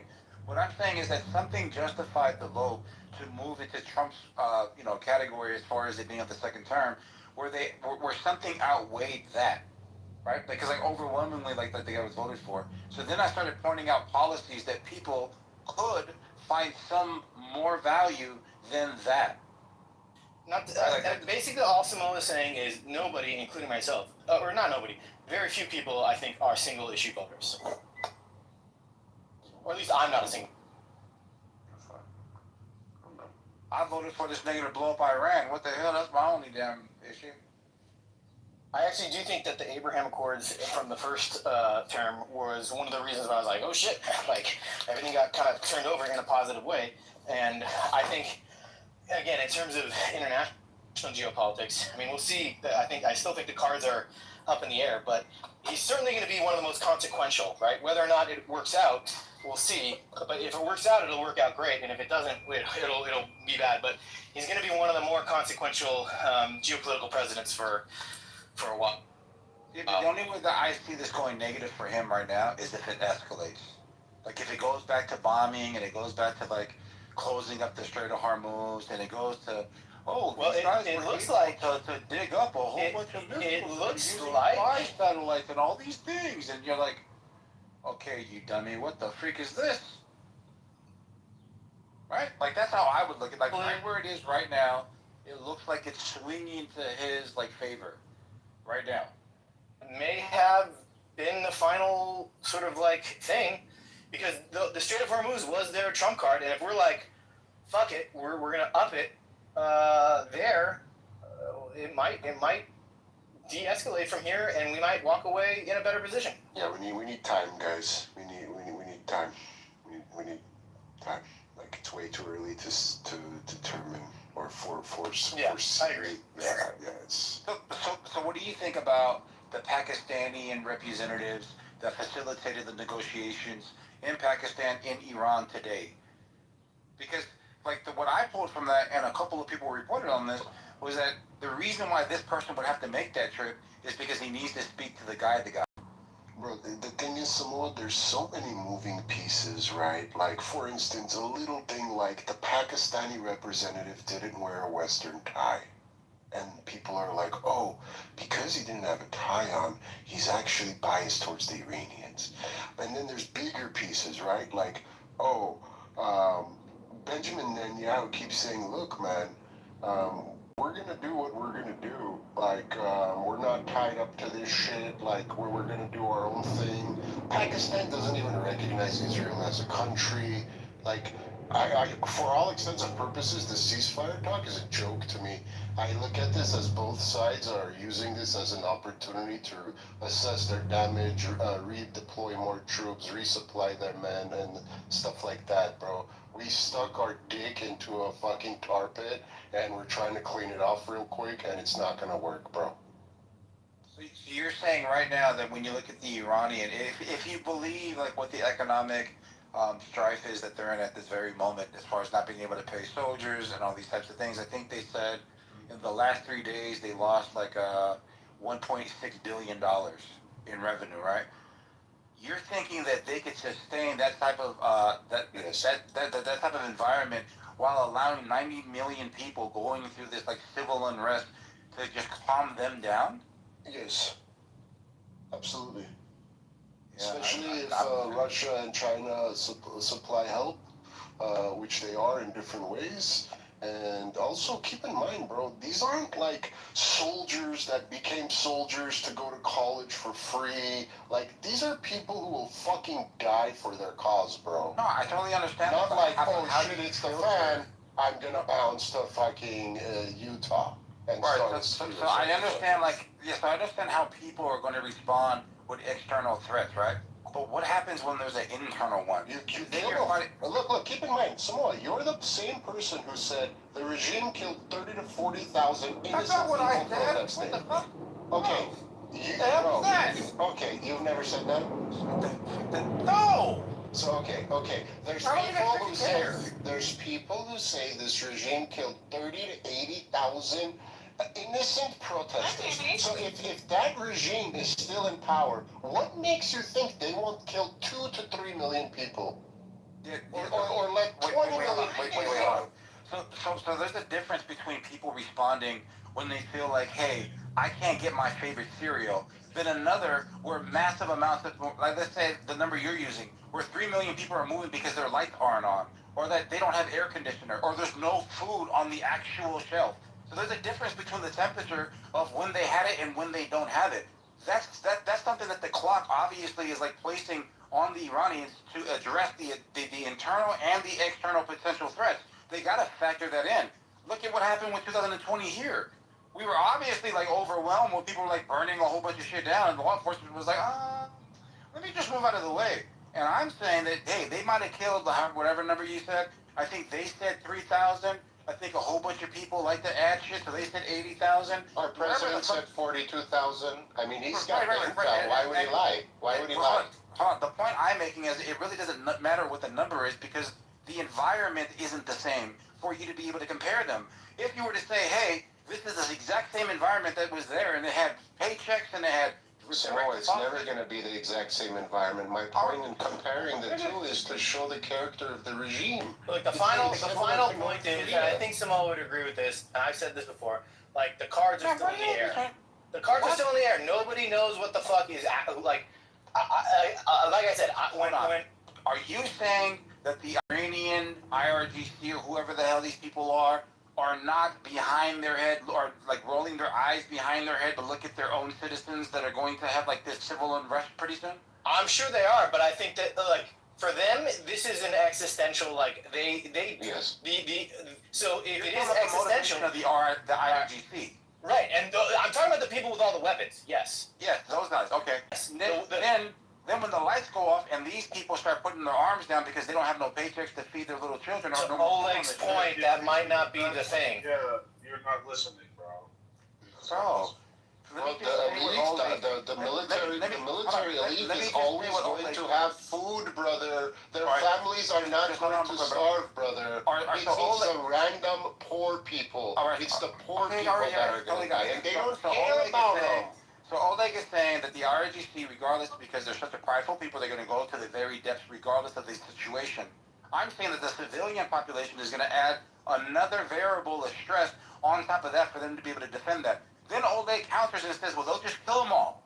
And then I'm saying, oh, shit, they're just going to kill 7 to 9 to 15 people when these are their actual family members. Now, you can kill 30 to 50,000 people and just wipe them away. You got a population of 93 million. But if you're saying that now the military, or like they're not having any type of dissent in the military, or they're starting to fracture, that just doesn't factor into like what actually happens when you have no light or no food.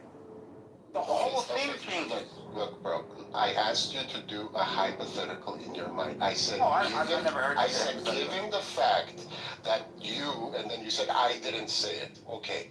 Given the fact that the President of the United States said this regime killed 42,000 innocent people, I said, a lot of humanitarian groups give that number. If that's true, if they were unarmed and just standing there and saying, please give us freedom, and they're like, Brad, what makes you think they won't kill 400,000 people? What makes you think they won't allow 4 million people to start? It's just a hypothetical that I said to show you that A, either the regime is not as extreme and retarded as people are portraying them to be, in which case you're going to be right, or B, they're actually batshit crazy, even more crazy than the North Koreans, and they'd rather have their country go in flames than surrender. That's what I'm saying. Or C, the civil unrest wasn't to the temperature of retreating, so then when you factor in, let's say, 4 million, and they're all moving forward and nobody's retreating, the IRGC has to make a different decision at this time. Right? So, like, what I'm talking about is the result of in this hypothetical, the result of the blockade being effective.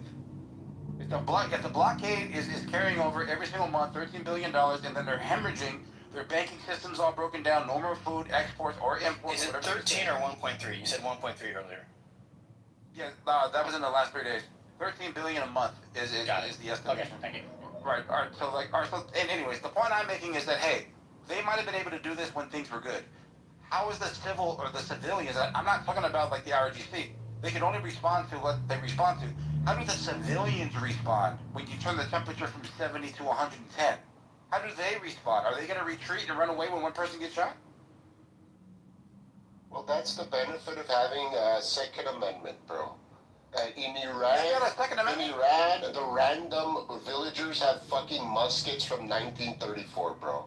So if you think they can mount an actual reasonable opposition to the IRGC, you have no idea what you're talking about, brother. Yeah, that's not what I said. This isn't Black Lives Matter protesting in Seattle with American police letting them burn the city down. Yeah, that's not what I said, though. Like, what I said is just the overwhelming the population with civil unrest as far as something that they can contain, while they're trying to battle 6 other fires that are on the external parameters of their actual country. So there's a lot of turmoil that they're going to have internally. All I'm saying is you can be prideful and all that, and you're addressing the Americans and the Israelis that are outside of your border. But then if you have to look over your shoulder, now you're actually being attacked from both sides. when you use the example of when they were okay and they had all the ballistic missiles and all the confidence in the world, you can see why people were willing to retreat, because they were like, bro, cost analysis here, risk reward, this isn't worth it, I'm out of here. But when you have nothing, that calculation clearly is different, and that's the only point I'm making. I hear you, bro. I'm not saying you're wrong. Wait, that's why I said so time you are will saying tell. I'm right, I'm just saying, don't be surprised if they let 2 million people starve. Like, that's literally not a big deal for a lot of people, brother. Wait, Like, you think Putin cares if 2 million Russians die? No, he wants to win the war. I wouldn't be surprised with anything that happens here. I'm saying that this is just an added threat that Iran, in this economic, calamity, is going to have to address. And something's motivating them to get to the table. I don't know what it is, but something is motivating them to find an offer. I told you, both sides benefit from this because it gives them time to assess their damage, redeploy troops, realign assets, and things of that nature. It happens in a lot of wars. All right, so America is able to kind of like restock, reinvest, recalculate. You're saying that Iran, while they're digging up all of like the tunnels and all of it. You saw the satellite photos, right? They're literally doing that as we speak. Yeah, that's the point that I'm making. Yeah, so they're trying to like dig things up. They're trying to like get back on their feet. And what I'm saying is that I think the blockade serves two purposes, so that you can monitor like what assistance that they're getting from outside, it being of China, seeing the back and forth as far as like their statement to Donald Trump's statement as far as like he's going to give them a bit, and that they're not going to provide weapons and all these types of things. Where China like says, hey man, America's like doing a really good thing when it comes to like opening up the Strait of Hormuz, but then says, hey, nobody speaks on our issues, right? So they're taking a position that's kind of even keel. Donald Trump took a more dramatic a position by saying China is on our side, not on Iran's side, which is playing like these psychological games. Yeah, didn't you say I spoke to China, blah blah, and then the Chinese people said we never talked to them? No. Yeah, but then, well, hold on. But then towards the end of the statement, they say that they applaud America for doing like this thing with the Strait of Hormuz, right? So it's kind of like, officially, we're going to say we never spoke to you because of the amount of tension that's going to cause between them and Iran. But at the end of it, they do offer like some sort of a compliment of America opening up the Strait of Hormuz, it being for like commerce or like maritime, right? So like, if you're taking from that they never spoke, I think that they have spoke, and that was the most politically calculated statement that China was able to offer. Bro, I'm just monitoring our president's tweets. To me, it's very obvious he's neurotic, he's impulsive, and he's losing control, bro. He's not in a good place. Do you know when he was in a good place? When he drone struck Soleimani, and you know what he did? All he did was post a picture of the American flag, brother. No need for a fucking rant, 3,000 word tweet explaining that CNN gave me 100%. Like, never post a fucking flag. We'll know when you're winning. You don't need to give me words. Post the fucking flag. Post the flag, brother. Yeah, but I don't think that's for you, Oleg. I think the flag is for us here in the country. But those posts are for the Pakistanis, the Russians, the Chinese, the Iranians, the Saudi Arabians, the EU, the NATO alliances, or whatever this is. These tweets are all like directed to certain groups of people, and they need to be able to drive, hey, I'm hella fucking crazy. No, I'm really, really calm. Hey, I'm fucking really crazy. And then everybody's sitting back like, bro, this isn't the way that we're supposed to like engage. What the fuck? What's this guy talking about? Is he fucking serious? Right? Like, this is how you keep people like off kill. And whenever I'm looking at his post, I believe that I know when he's talking to us and when he's not talking to us. Right? So, like, for example, he makes this statement and then the stock market gets fucked up. He says, we're going to block Hormuz. Well, let me just point this out. We're going to block the Strait of Hormuz. Stock market gets fucked up. Here goes Central Command. What we're actually going to do is this. Stock market goes in the other direction immediately. Right? Because of the fact that people are trying to interpret, like, what the fuck he means because he's not clear when he communicates. And when I'm saying that, hey, this is directed to the Iranians, hey, this is directed to the Chinese, hey, this is directed for the UK or Germany or Spain, people are like, no, he's talking to us. Oh, okay, all right. obviously people aren't paying attention as you and I, Oleg, or people that really want to stay on like being insensitive. People just try to hear what other people think that somebody's saying. And I'm thinking that we're going to be a hell of a lot more right than we are wrong. I just don't like his style, brother. I hear what you're saying. I can tell. But like, never mind the healer fucking meme with the soldier in the clouds turning into a demon or some sort of angel. It's either an archangel or a demon. I don't know. And then Monica came in today and she had the original post that some other dude posted, but the soldiers didn't have the wings. It's these little things. It's like, bro, what are you doing? We're in the middle of a fucking war, bro. Like, lay off the Pope, bro. But like, not helping. But what do you think Iran's doing when they're having the battle of memes? Like when they're saying their Lego memes are fucking fire, bro. He doesn't even register like what you just said. Like, why are we attacking? Oh my gosh, bro. The Lego memes are fire, bro. All right, watch this.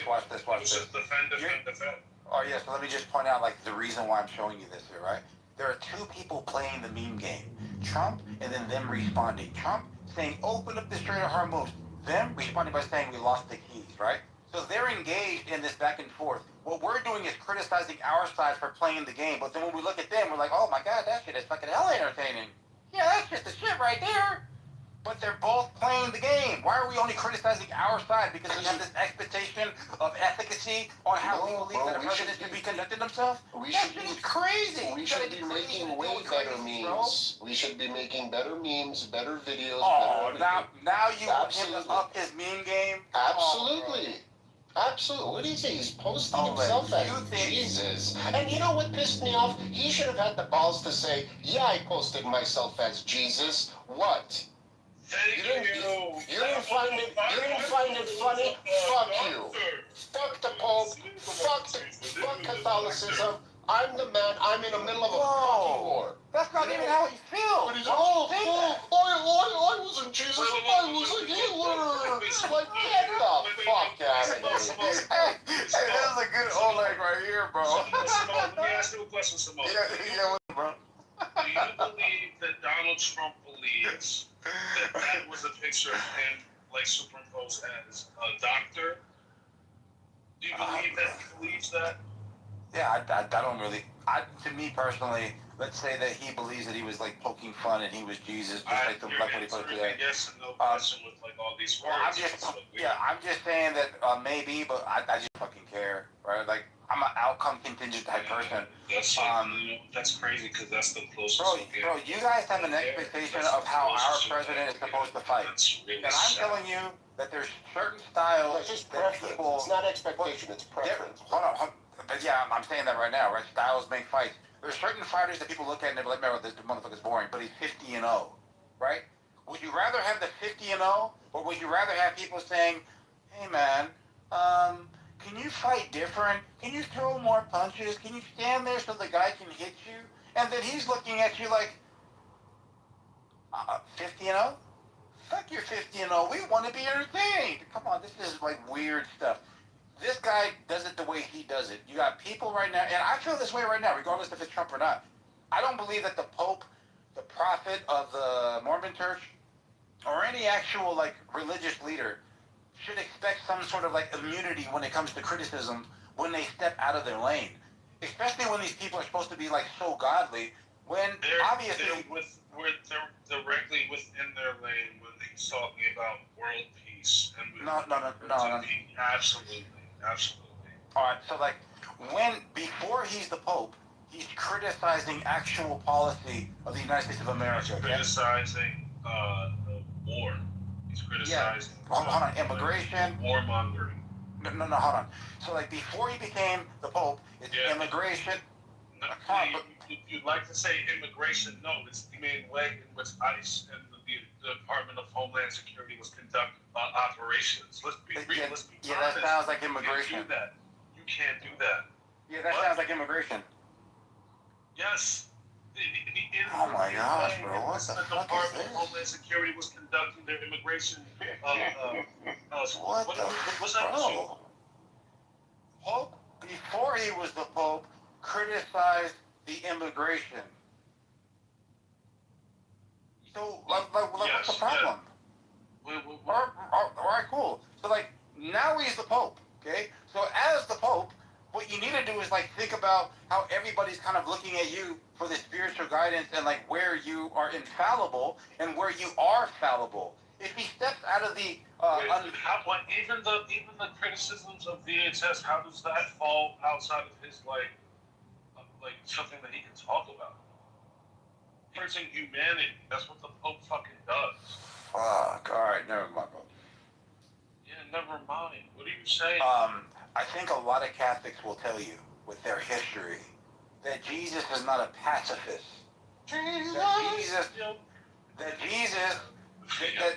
That in certain circumstances, the sword, and not a metaphoric one that cuts up metaphoric apples, is actually to be used. And when he comes out and he starts criticizing, like, I guess this open border policy, or this closed border policy, right, saying it's unhumane or whatever this is, right? Like, what he's actually doing is, like, superseding the authority of the United States of America, where there's supposed to be, like, this separation of religion and state. So then, as an American in the state domain, I'm going to say, butt the freak out, bro. Like, speak to your people over there. Stop criticizing and making everyone believe that America's evil. Like, is that a hard request to make? And if you make that request, all of a sudden you're being blasphemous to the guy? You're like, come on, what the hell is this, bro? You can't speak your mind in America more? You can't be like, I'm not even a Catholic, but I still gotta be quiet? What type of stuff is that? I thought this was We're in Nazi Germany? I thought this was America. Are we in North Korea? Louis? We can't speak what we want to speak about? Because somebody has the cloak of amenity, or amenity, everybody knows who the hell he is. Immunity? He's beyond reproach? Pope Francis was critical of Trump's border wall. See? Trump's new announcement that he just did. Pope Leo the 14th, he criticized the. What is it again? Stuff in Venezuela. Hey, bro, Trump made this statement. Do you believe it, Louis? Trump said that they purposely got this American guy to be the Pope so that he can influence Trump's policy. That's stupid. Sounds right to me. Sounds right that the strongest. I'm obviously joking, bro. Come on, man. It's not obvious, actually. It's not obvious. Yeah, you're hearing it retarded. What is it again? Yeah, the guy that his fucking name is Matt. Get your own inside joke, dude. You're retarded. Oh, now okay, so Trump announced that there's going to be a tax cut, right? Uh-huh. And the tax cut is that we're going to have to... Okay. So let me just... Man, let me look at this before I get this fake news. Yes. Read directly what it is, all right? It's, So basically, the gist of it, from what I'm understanding, right, and for, like, the most part, not like some special person works in a special field, and, it's going to be that you're not going to have to pay the tax on the income, but it's not going to be deducted from your taxable income at the end of the year. So they're not going to take it away now, they're just going to take it away at the end of the year. Basically, what it is, and they call it a tax cut. It's saying, they're removing the pay-G tax withholding. That does not reduce the taxable income. It only delays at the end of each financial year. The tax effect is zero. This is not a tax cut. I don't get why Trump is calling this a tax cut. So here's also what's happening simultaneously. The AR market bubble is popping, right? It is happening. Anthropics is announcing that it's going to be based on usage. People don't understand that when you get ChatGPT, when you get Claude, you're actually getting Claude and all this stuff they're losing money on it, right? They're losing money, especially like for the power users, they're losing money on it, right? War that Iran has kind of sped this up. Now Trump's an tax cut, which really is we're not gonna take money at the end of the week out of your check, but you gotta do that. Like it still doesn't take away from the total income. Yeah, I don't know. This just seems that he's trying to do anything, a very populist move for the midterms, bro. This is bad, bro. This is bad. The economy's gonna tank, guys. The economy's gonna tank. I actually thought Nathan had something good. What? What? She just made the announcement. You know what? I'll tell you I'm this. gonna go back to watching the market. You can let me tell you, it's all this news. Nathan keeps on doing the meta. I'm gonna go into like a non-meta room. I was gonna say it was news technically, but it was real disappointing.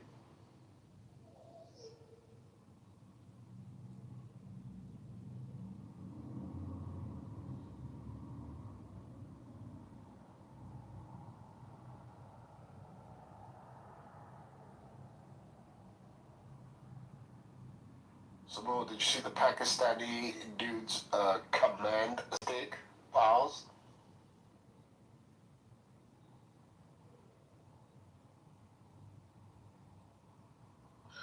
Oleg, does the Armenian army have a silly little, you know how Pakistan and India go high-stepping at each other? No, we don't do any of that nonsense. The Greeks have they wear the little skirts with the boots and do the sidestep and shit, yeah.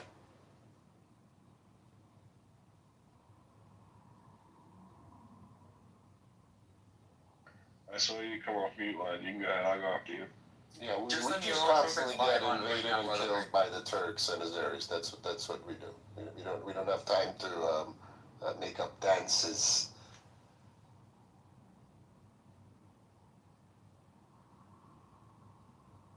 Wait, so do you like the Kurds steal the guns? You want the Kurds to have the guns, all right? Who, me? Yeah. I don't give a flying fuck about the Kurds. Oh, so you just let the Turks and Kurds go at each other? I mean, I can't stop them. The Turks hate the Kurds more than they hate the Armenians, bro. More than they hate the Aiks. The Turks will never be peaceful with the Kurds. And vice versa.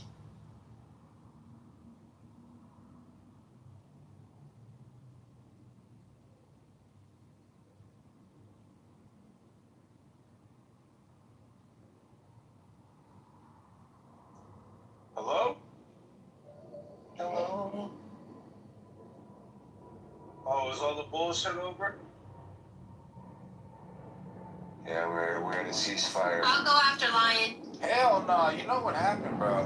Is that Oleg wanted us to believe that these IRGC people are so crazy that they're gonna kill 60 million people. Absolutely.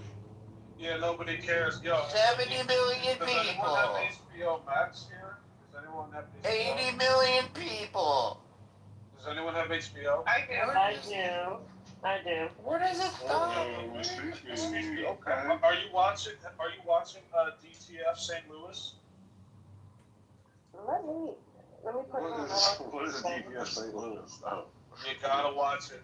What's it called? Patrick Bateman's in it. Jason Bateman or Patrick Bateman? No, you're right. Oh, I was gonna say, because I don't know who Patrick Bateman is, but if it's... No, you're right. It's Patrick Bateman. Fuck you, and you knew that I fucked up, and you tried to embarrass me, and I'm embarrassed. Fuck you, Tim. Fuck you, and the Patriots are gay. Fuck you. But yes, yeah. It is Jason Bateman. No, yeah, now this is going back. I agree with you. But that, it's a kind of murder mystery kind of movie. Show. You didn't see Carry On? It's a show. I don't know what that is. Damn, you didn't see Carry On? What's Carry On? The Jason Bateman. It's like a Christmas. Okay, it's a Christmas movie on the same level Die Hard is. You didn't see the Jason Bateman movie with the dude from Kingsman? Kingsman? What's that shit? Oh, the fucking the fucking British guy? Yeah, the little blonde British dude. Carry On was really good. I watched it. Yo, Carry On. I like Pitt on HBO. What's it called? Pitt. P-I-T-T. It's the hospital. Whoa. No, it's kids. KID.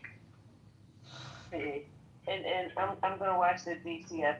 I keep going past that, and I didn't know if it was good. Okay. No, it's good. It's like a murder mystery. It's like a weird, like dark humor kind of. I like dark humor. Yeah, but it's like a murder mystery. Okay. Wait, what is it? It's called DTF St. Louis. It's on HBO. Thank you. Nathan Knowledge, are you here?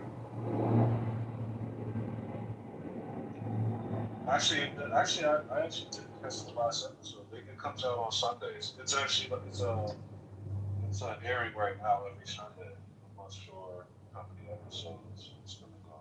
It's the first season. A good show. No.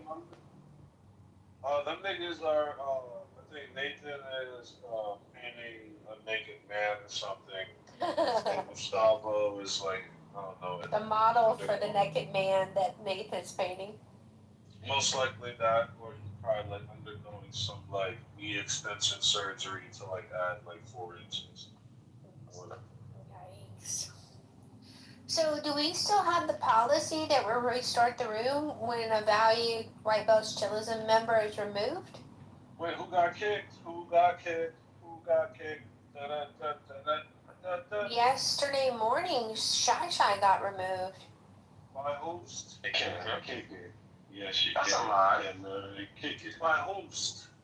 We know. I never know that. Now we know who did it. You see how? I swear. No. No, don't do that. Don't do that. Don't do that. There, Nathan? No, I heard the room being restarted, and I was like, what was That's a lie. Oh, yeah, we know you did it. Yep, we got him. We got him. When did she get kicked? Why you do that, Nathan? Yesterday morning. Why you pick Shy Shy, Nathan? I picked Shy Shy. I know she got kicked. So where were you? Where were you at the time Shy Shy got kicked? You have an alibi? I don't know.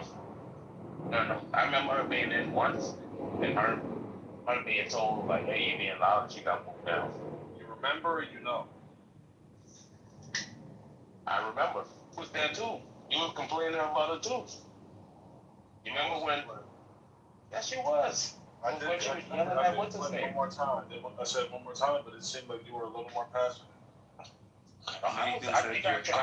Nathan said you're coming with me also, bro. Taking you down with him. No, that's how many people did you move down? No honor among thieves. One more time. I moved a couple people down, but I didn't move Shy Shy down. I tried to move it down, and it said error. I was like, someone got me before. So you're blaming the computer? Is that what we're hearing, Mr. Gates? No, someone did it before. That's what usually happens when someone does it before you. Somebody got it before I did. But well, they didn't just get her; they got her. Why she didn't say it in the chat on the Discord? This reminds me of that time that Discord Bill Gates that you guys never asked passed. him Hold who on, wrote the email. gentlemen, please. We never checked the Discord. I did. Huh? What did you say, Donald? You said what? Why didn't you put it in the chat? Because if you write in the chat and get kicked, you can't write in the chat. No, I mean the Discord. The Discord. The Discord that you guys never checked? I mean. More Discord. Now let's check your back channels from Shy Shy. Her username is guest 3 something 27. I'm gonna check right now, bro. Y'all niggas just not vigilant, bro. That's a fact. The week kicked up. I think Nathan needs more lube. Hold on. Yeah. I don't think she got kicked. Get that Diddy oil for Nathan here. Hold on. He's gonna keep squirming. You lie about getting kicked. That's that Shy Shy. Yeah, get the fuck out of here. No, hold on. It's in there. I'm not. I have a message from Sasha yesterday. She got kicked from the room. I'm not for her. At what time? I just. Yeah, y'all niggas play, bro. Tell you the time? Can't do nothing about it right now. What time she sent the message? Come on, it says 1 day ago. It doesn't say a time. It just says yesterday. He's lying. I believe knowledge. I can be sure. I can be sure. Yeah. Yo, you don't have to corroborate your lies, bro. It's okay. I think Louis kicked her, you know.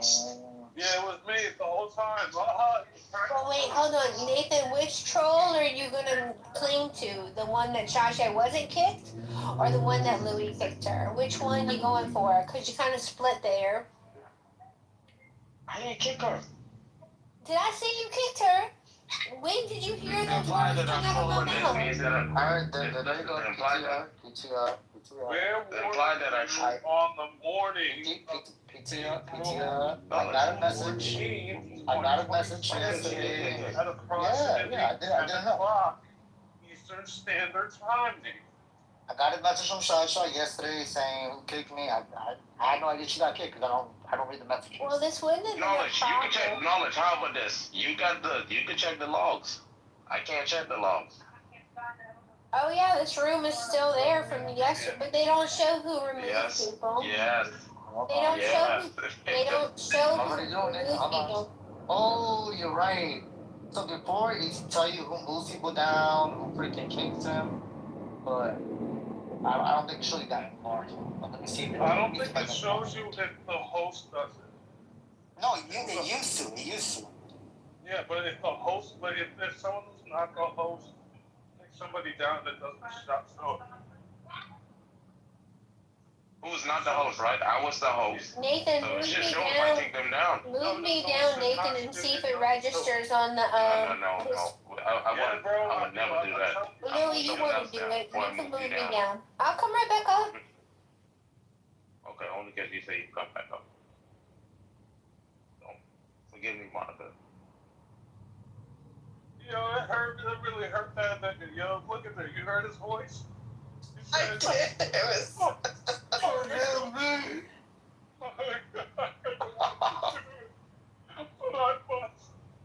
Y'all stop hating. Stop hating. No, I'm just gonna check the logs. I can't check the logs. So, just hating on me is kind of hard for me. Yo, Gustavo. Monica, you said you was gonna come back instantly. You said you waited so long? Wow, it's my heart's Yo, Gustavo, I'm tripping or you can't see that? You can't see that he moved there, right? I'm still upset that you allowed that to moderate you this morning, Nathan. That was not cool. Let's go. go. Say that Nathan moved Monica down? Yeah, I can see it. I'm telling you. I can see the log. No, wait, because my shit is not saying Nathan moved her down. Yeah, because you know that happened. Yes. Okay, so then you guys see everything. Down. Yes. Alright, so y'all know, so y'all niggas just capping. I can't see it because I'm not on an iPhone. Wait a minute, but it doesn't show who removed people from the room. And it doesn't show who muted people either. It only shows who moved who down. So if I move myself down, it would show in the history that I moved myself down. So the people who are crying, who moved me, and they move themselves down, they get to be called out. Wait, but it so doesn't show. Do you know who kicked Shasha? Because it was show for you, no? Look. Hold on. I went back like 20-something hours. Let me go more back. Let me find out. Hold on.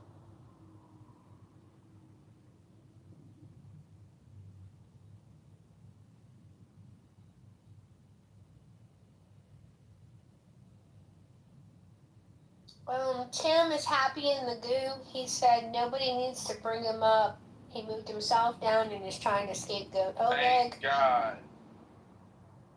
Now, leave that dude right there where he is. I'll go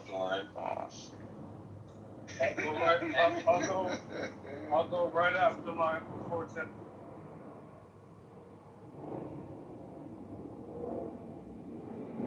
Tell you something. I'm happy I feed y'all. Because the truth will set you free. It needs to go further. It needs to show who muted people and who removed people from the room. But I don't know why they're arguing. Because historically, White Bosom rooms get rebooted every morning. So she would have been back in here this morning had protocol been followed, gentlemen. No, we've been having a busy one, and I didn't want to see that. Maybe it's a correlation. Yeah, I just found out who kicked her, man. That's wild. You're not gonna tell us? Yo. That is crazy. Wait, first tell us how you found out. look, I don't snitch, but it's in the history law. Oh yeah. Bro, that is crazy. Yeah, but like we don't have access to the history law. Okay, I know the mods who have Apple phones, they do have history. Well, I would like for whoever removed her from the room yesterday morning. Nathan though? Knowledge. Was it Nathan though? It would mean more to me if the moderator admitted it without being called on. Gustavo, how long ago was it? Bro, it was 25 hours ago. 25 hours ago. Yeah, bro, it's... Dang. The fact that no one admitted to it is crazy. I'm not snitching. I don't snitch. But bro, You don't snitches. You just process of elimination. You don't snitches? You're one of the biggest snitches in So now we restart the room? Yeah, I think we should, to be honest. So Shy was kicked. She sent me a DM. She was kicked. It's in the logs. I think we should start a new room. 25 hours ago, that was like around 8 o'clock yesterday. No. It tells me 24. It tells me 24 plus hours, meaning it could have been anything past. It could have been anything past 24 hours. It could have been 8 in the morning yesterday. It could have been 9 in the morning. It just tells me 24 plus hours. Who kicked her? That's what we trying to figure out right now. They know exactly It's in the who log. kicked her. Yeah, it's in the log. Why is it that I'm always in this room? Won't tell us. Nathan is always doing meta. Like, man. Just talk about the topic. I like meta. Talking about the topic. Meta's my favorite. Samoa, you should be in the morning, yo. Incan was fiending from some he was fiending from crashing out. Oh my god. Hey, bro, why you gotta hold your buddy's dick, Knowledge? Why you gotta hold your buddy's dick? He was scratching his arm. What the fuck? We're having a fucking lightsaber competition, and you're over here coming like Han fucking Solo, bro. What the fuck? This morning, he was crashing out on everybody this morning. Nah, I crashed out on 2 people. Someone came in the room, said, "Hey, Incan, how are you doing?" He couldn't help it, bro. He was crashing out, my god. And yo, Samoa, the idea that he said it was like, this motherfucker did this and he shit you not for like 10 minutes. It's crazy how So it's Wednesday. What should be? Are we restarting the room? What should be the new title? What should be the new title? Oh, okay. That's crazy how it hasn't even been a full minute. Knowledge, you heard? Already snitching. Knowledge, you heard what Nathan did to me this morning? What happened? Man, like, it's like that one. had a cue. Before you do that, alright, I'm going to start a new room. With the replay, so I can tell this story on record. I just made it, just now, the event. You want to just start it from there? I got that new event set up in the house. You want to start it? You want me to start it? I'll start it right now. I just set up the event. I'll start it right now. Get started, bro. Stop being gay. Yo, Gustavo. Wait, Gustavo, we can't find it,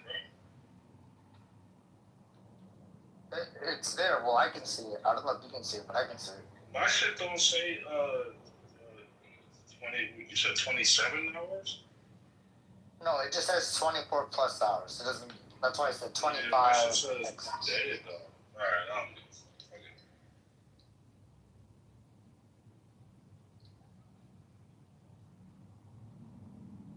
I know who kicked him.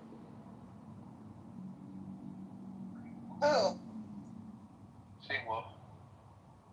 No, it was me. It was me. No, it was She-Wolf.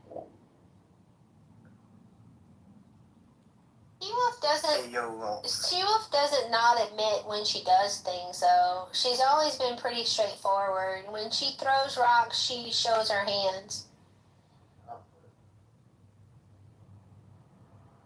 Now that bitch Ninja Oleg, I don't know. He always looks real shiesty to me. Damn. Wait, can you guys hear me? Yeah, I can hear you, yeah. Yeah, I can see it. It was Red Room. Red Rum? What the fuck? Fucking redrummed, did it again. Nah, problem. I mean, his name is Murder, spelled backwards. I would get along so well with Red Rum and IRL, bro. I can already tell, bro. Bro, it's the best when he slaps, bro. Yes, yes, yes, yes. Yo, Inky, can I tell Oleg what you sent me today? Yes, yes. Bro, Oleg, he sent me a reel that Nicole Pashinyan posted. Yeah, in the car, right? Yeah, listening to fucking... Oh, this is embarrassing. The Future song, I forgot the name of the song, the one that samples that Selma track. Molly Percocet. And it gets sent to and me it's like that this part with like chase a bitch or you know one thing about bitches. It's like, bro, you're the head of state, you son of a bitch. Fucking straight to the dungeon. Inkin sent it to me like, this is what I imagine Red Rum is like. Bro. I told him, Inkin, if you tell him that, he'll kill you. He'll fucking dox you and then appear in front of your house, bro. There's the biggest disrespect to Armenians to be compared to that guy. Some people love him. He's like 50. You know who loves him? Jehovah's Witnesses love him. What? I'm not even making that up. No, I am convinced that Samoa is Mormon. I'm convinced of it. He's non-denominational Christian. Samoa is a Yugoslavian AI released onto the world in the 80s. Okay, you guys have no idea what you're dealing with. Be careful. Yo, like, you have a rough day at work or a good day at work? I can't tell. You're all aggressive. Yeah, bro. I'm pretty stressed out at work. The next fucking 3 months will be intense. But it's good settling some cases, but I have a lot of motions to write, fucking a lot of depositions, a lot of mediations, but it's good. Just hectic. I filed 25 cases in 1 month, bro. I should have spaced them. I should have spaced them out a little bit more, but so you know, I'm getting shafted with work, but it's good. Alright, gentlemen and ladies, there is a new room. Yes, sir. The link is in the chat. If y'all want to mod me up, I will put it on the Jumbotron and I'll shut this baby down. Oh, yeah. Alright, there we go. Alright, guys, let's move over. It is unusual. 3 hours, like the room gets chilly. Go ahead. No, you gotta get... No, you gotta get here early, Inkin. The stage is open for new rooms. It's like a fresh page. It's like the Zimbabwe? What is the thing that cleans the ice? Zamboni. Thank you, Hagar. I've almost forgiven you. I've almost forgiven you from the betrayal of last month. We close. We almost good again. I'll keep working on it. That hurt. That cut. Like, you don't know. All the slings and arrows that the haters lob at me in here are nothing. Like, my hide is tough. But the people that I admire and respect, the people whose opinion I value, when y'all guys come for me, I'm like, it's a paper cut with lemon juice. It burns. It's so painful. You do know that, like, I didn't mean it as an insult, right? I'm thinking you calling me an edible mother. Not edible. Not edible. Edible is different from devouring. Devouring mother is the same. No. Alright, my mother is a devouring mother, and I would control kill freak. Anybody. Not control freak, but like they just don't know how to express the immense love that they have, so they're constantly fearful of losing their child to something else, right? Like to a wife or, in my case, my fiance. So I have a very devouring mother. That's difficult. It is. It is. But they're getting better. They're falling in love with each other. Oh, that's good. No, it's not. No, it's not. Because now we have 2 women that are... Now they're going to gang up on you. Oh, exactly. no. I I have a devouring mother and a devouring fiance, so I'm No, Hagar. But they love you. Yeah, they do. Yeah, they do. All right, head over there. Let's go over there. I'll be right behind you. All right, guys, closing the room.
supposedly Basquiat, and I saw it go for 65,000. I spent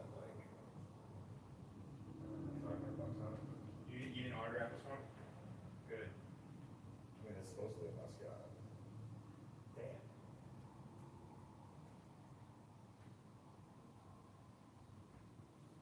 Damn. It really was fucking money laundering. He even stole the flash. I mean, wasn't he just like a burned out nerd, like, you know? Yeah, he was a ketamine kid.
computer in my hand, and I just wipe out so hard.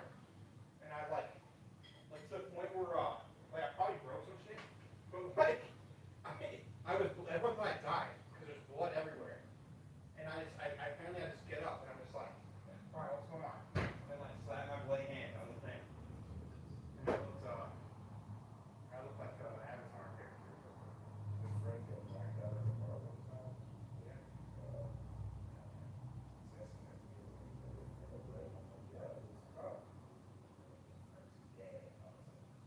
And then they run up to my friend and they fucking smash his face.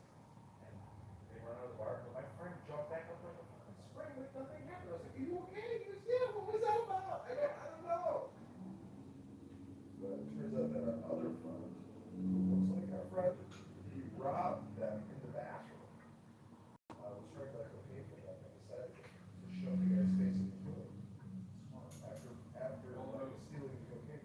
Full move, huh? Yeah, I was like, oh, I wonder why they want to kill him. Yeah, I don't blame him. Why would you stick a guy's face in the toilet? I know. Buying cocaine from an illegal Mexican. I'm glad I have cocaine.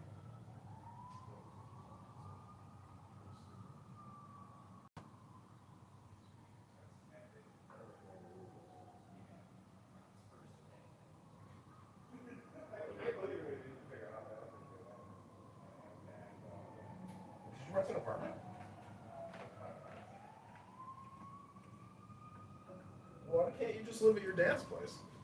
No, I do. And my brother. And my rabbi has a place for me. But it's so awkward. Well, your dad's place is sweet. What's the problem? It's not. Because I can't bang bitches with the other stuff. You can't bang a bitch. You can bring her over for a coffee, can't you? What? Bring her over for a coffee, fuck her at her place. Not in the coffee stuff. Anyways, I'm just saying, if your dad's got a dope place, what's the problem? That's not like it's hard to feel in my life about it. Not not limit. I meant like culture. Like I really need to get to God's country. West Rogers Park. Do you know like how much harder it is to get like kosher food and that kind of shit? It's like actually annoying.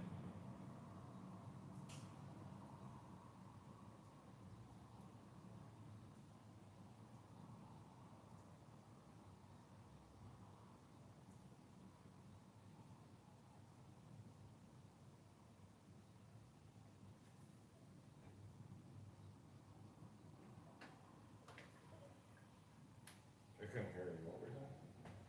That what was it?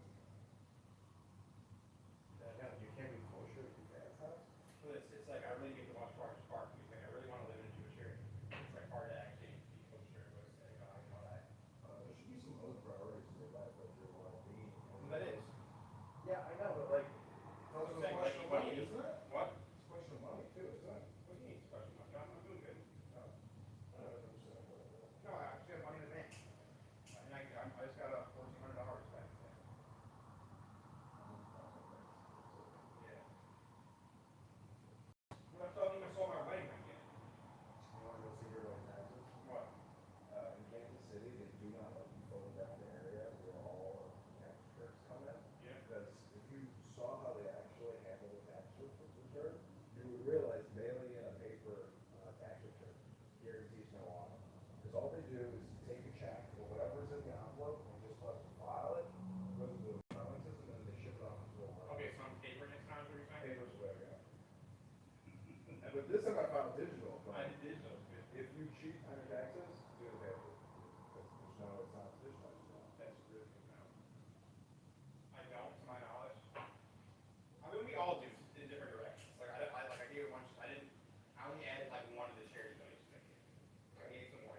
should see mine.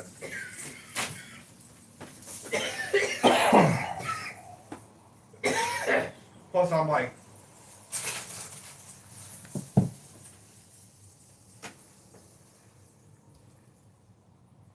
Faggots and prostitutes? I'm confused. Yeah, what about it?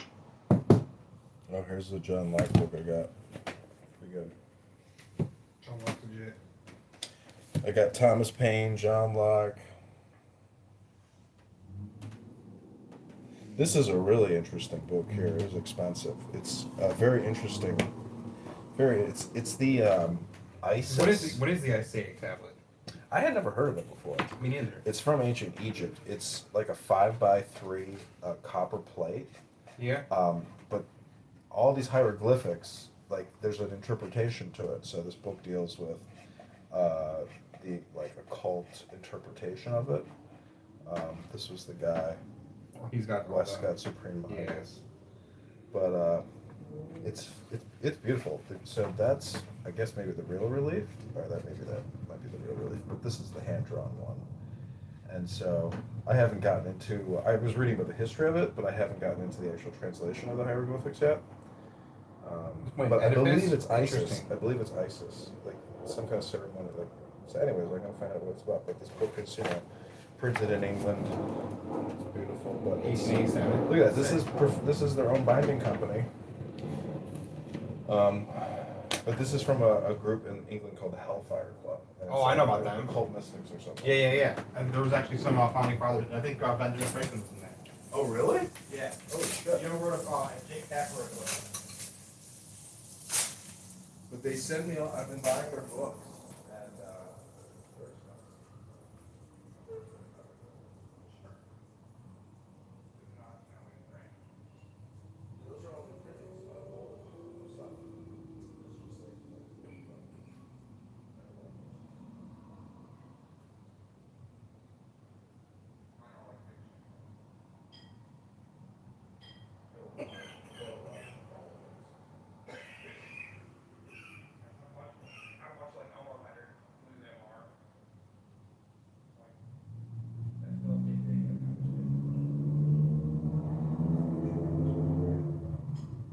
And Army colonel from the British Army who was friends with Crowley, Aleister Crowley. Just pick any page in here and read it, and it's very interesting.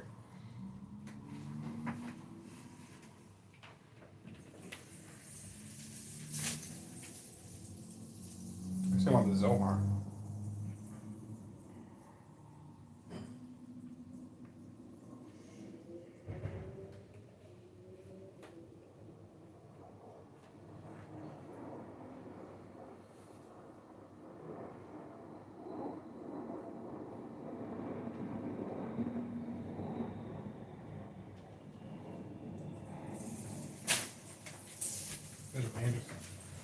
Yeah, because Judaism, like.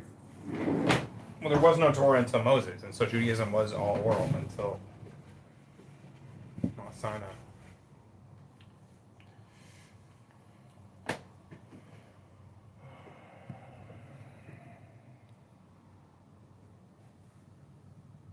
There's like a consistent Donald Trump room on Clubhouse. This makes you.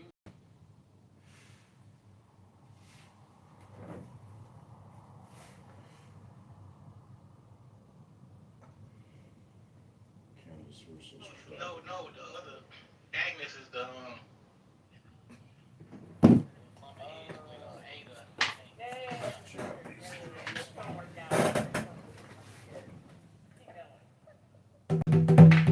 Candace versus Trump. Bucket Boy! Who will survive? Bucket Boys.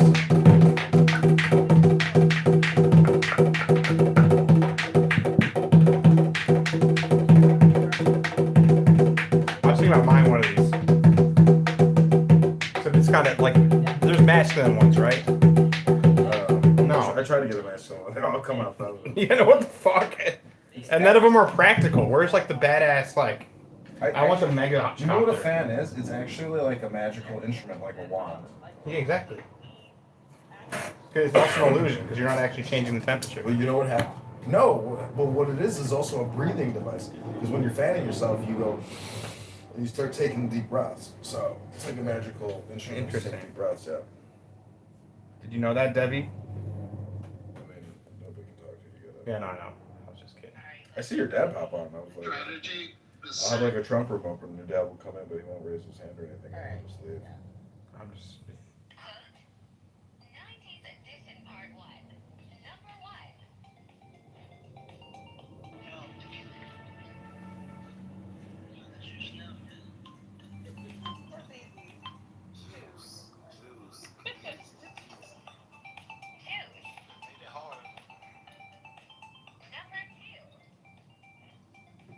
Okay, I'm gonna go. I'm gonna go downstairs and have a beer.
Is that rush hour?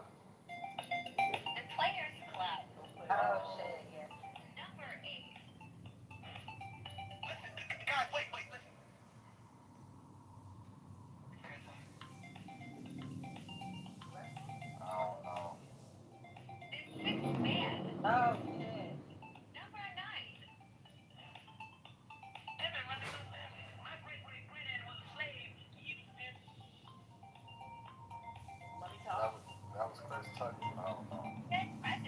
Oh, yeah. That's true.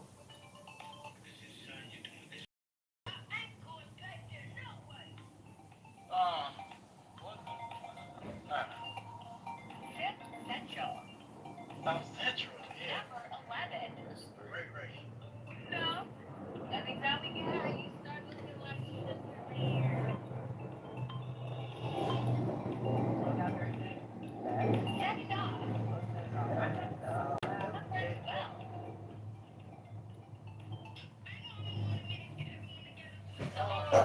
Ah.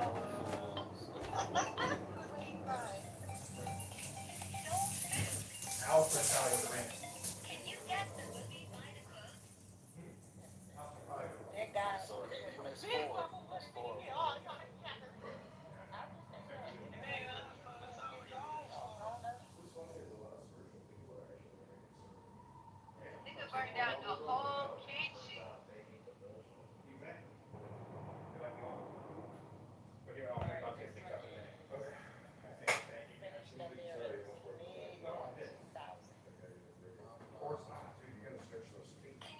Not good fun. I just fucked them up the last couple days.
Arabia has been pushing the U.S. to drop Trump's blockade because they were afraid. I think that they are threatening to do. That lobbying effort, the idea that what Saudi Arabia wants and what Trump wants are two different things. This is particularly significant when you remember that one of the people leading negotiations with Iran right now is this guy. What are the, I would say, things you have in your mind, in your body that you are using to be a deal maker in this very complex, I would say, field, which is peace? Yeah, so I think peace is not that different than business. That's Jared Kushner. Okay. That's, of course, Trump's son-in-law. You all know who he is, Jared Kushner. That was in 3 weeks ago, 28 days into Trump's war with Iran. And the event he was speaking at was a Saudi investment conference in Miami, Florida. It was hosted by none other than Saudi Crown Prince Mohammed bin Salman. And even though Kushner is currently one of Trump's top negotiators with Iran, he was introduced at this Saudi investment event as a private citizen, as the founder and chief executive of his investment firm, Affinity Partners. You know, the investment firm of Kushner's that got a cool $2 billion from the Saudis after Trump's first term? That one. Now, the firm that the New York Times reports Kushner is actively trying to raise another $5 billion for from Gulf states like Saudi Arabia, while also leading negotiations with Iran, all happening at the same time. Now, I should note that in the months since the Times published that scoop, Kushner's firm has said that it does not intend to take in any additional capital while Jared is volunteering for the government. But the thing is, that commitment certainly doesn't exist once he leaves, and it certainly looks like he's lining up investments for when that day comes. I think this problem here is that Kushner has a clear conflict of interest. The White House insists that Kushner only acts in the best interest of the American people. But now one of his biggest benefactors, a country that has pumped literally billions of dollars into this company's coffers, a country that he's now asking to give him billions of dollars more, that country disagrees with Trump on how the U.S. should be negotiating with Iran. And Jared is one of the top negotiators. Today, Saudi Arabia's sovereign wealth fund announced its strategy for the next 4 years of investments. The fund says it plans to prioritize domestic investments inside Saudi Arabia, meaning maybe not investing as much in firms run by the son-in-laws of U.S. presidents. We'll see. But maybe if Kushner plays his cards right, the Saudis will change their mind. Now, I should say that Kushner is adamant that his business life and his diplomatic life are two separate things. But it's impossible not to see the connections here. I mean, Jared isn't the only walking, talking conflict of interest on the U.S. side of these negotiations either. Today, the Financial Times reported that the Saudis may also be backing out of their American golf Regular league, people Live pay your Golf. salary, Live your Golf is, of pension. course, the league that was That's the how much lifeline Matt for Trump actually and an looks empire like. of golf courses after the PGA. Okay, I'm gonna stop it there because I just wanted to show you guys how Jared Kushner. What is going on? He doesn't know nothing about what he's doing. Talking about business is peace. Business is the same as peace. This is something so important for that whole region over there. They're not really taking this shit seriously. They're sending Jared Kushner, J.D. Vance, who has no experience doing that, and that other weird guy who I just don't know who he is either. And but to be representing himself as a private citizen, while we're saying that he's over there representing America's interests, that is wow. And he said he's volunteering. Did you hear that? He's acting like he's going over there and he's not charging the United States a dime. That is, that's some bullshit. So here's another problem. Bibi Netanyahu literally stayed in his room when he was a kid. His dad and Bibi are like besties.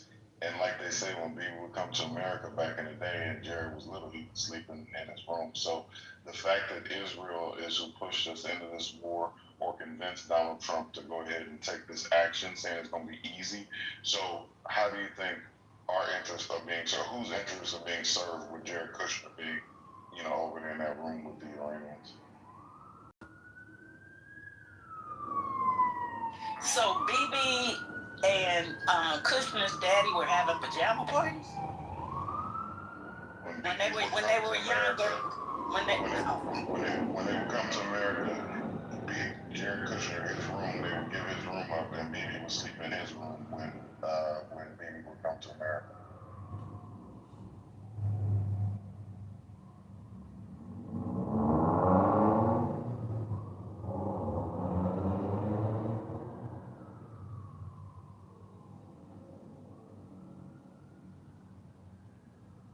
stake in a cryptocurrency firm founded by Trump and Witkoff's families. Months later, a fund backed by the country made a $2 billion deal using the Trump and Witkoff family digital coins. What the fuck is this thing? Now, the White House has said that Witkoff does not participate in any official matters that could impact his financial interests. But could we get that map of the trade routes Iran is threatening to blockade up there on the screen again? That certainly seems like it would be bad for Saudi Arabia and the UAE. You can see that. What the fuck is this thing? They made really good relationships with the key negotiators in charge. Okay, so this is interesting, y'all. Shred all your crimes. So, Shred all your crimes. a fund backed by Abu Dhabi would be making a $2 billion business deal using the Trump's firm's digital coins. What is he not? Trump is making money hand over fist. Now, the guy who was also the real estate investor / lawyer, they're all over there making all kind of backdoor deals for billions of dollars. They ain't even worried about what's going on over there in Iran. Okay, this is definitely Bibi's war because Trump is saying this gives me an opportunity to start, cutting some other deals. Excuse me, and you know what they're gonna say? No. Well, Hunter Biden did it. Yeah, Hunter Biden didn't do it right.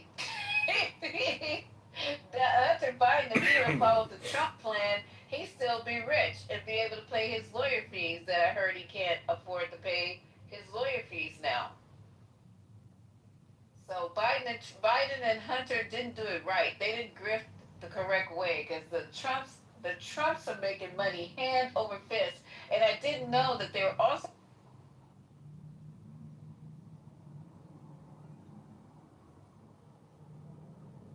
He went in the Matrix, Lisa. business. The second person. Huh? You cut off on my end, but maybe that was me. Sorry. Go ahead. No, that's all I had to say on that. This is wild.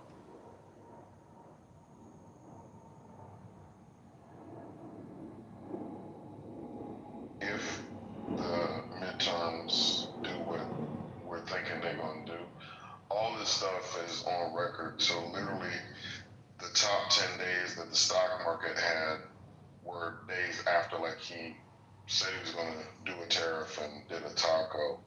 When this thing with the oil and some of the stuff with the war, playing the markets, like people betting on stuff, they can track all of this stuff, what kids are doing.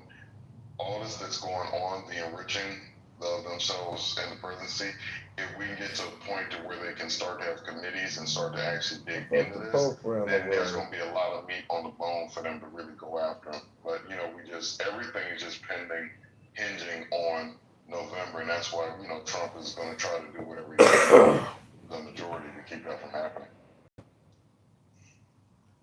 One thing about Kushner that's interesting, right, is that he's fast becoming this sort of like an agent who represents multiple big-name clients.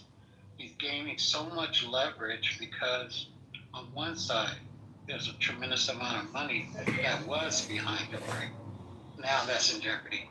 But on the other side, he increasingly has more and more control over the investment, the loans, and the actual businesses, their boards that are being bought. One business in particular was EA Games. EA Games is the largest video game publisher, and it's the American video game. It's like the top American video game franchise publisher in the world and representative for all video game publishers.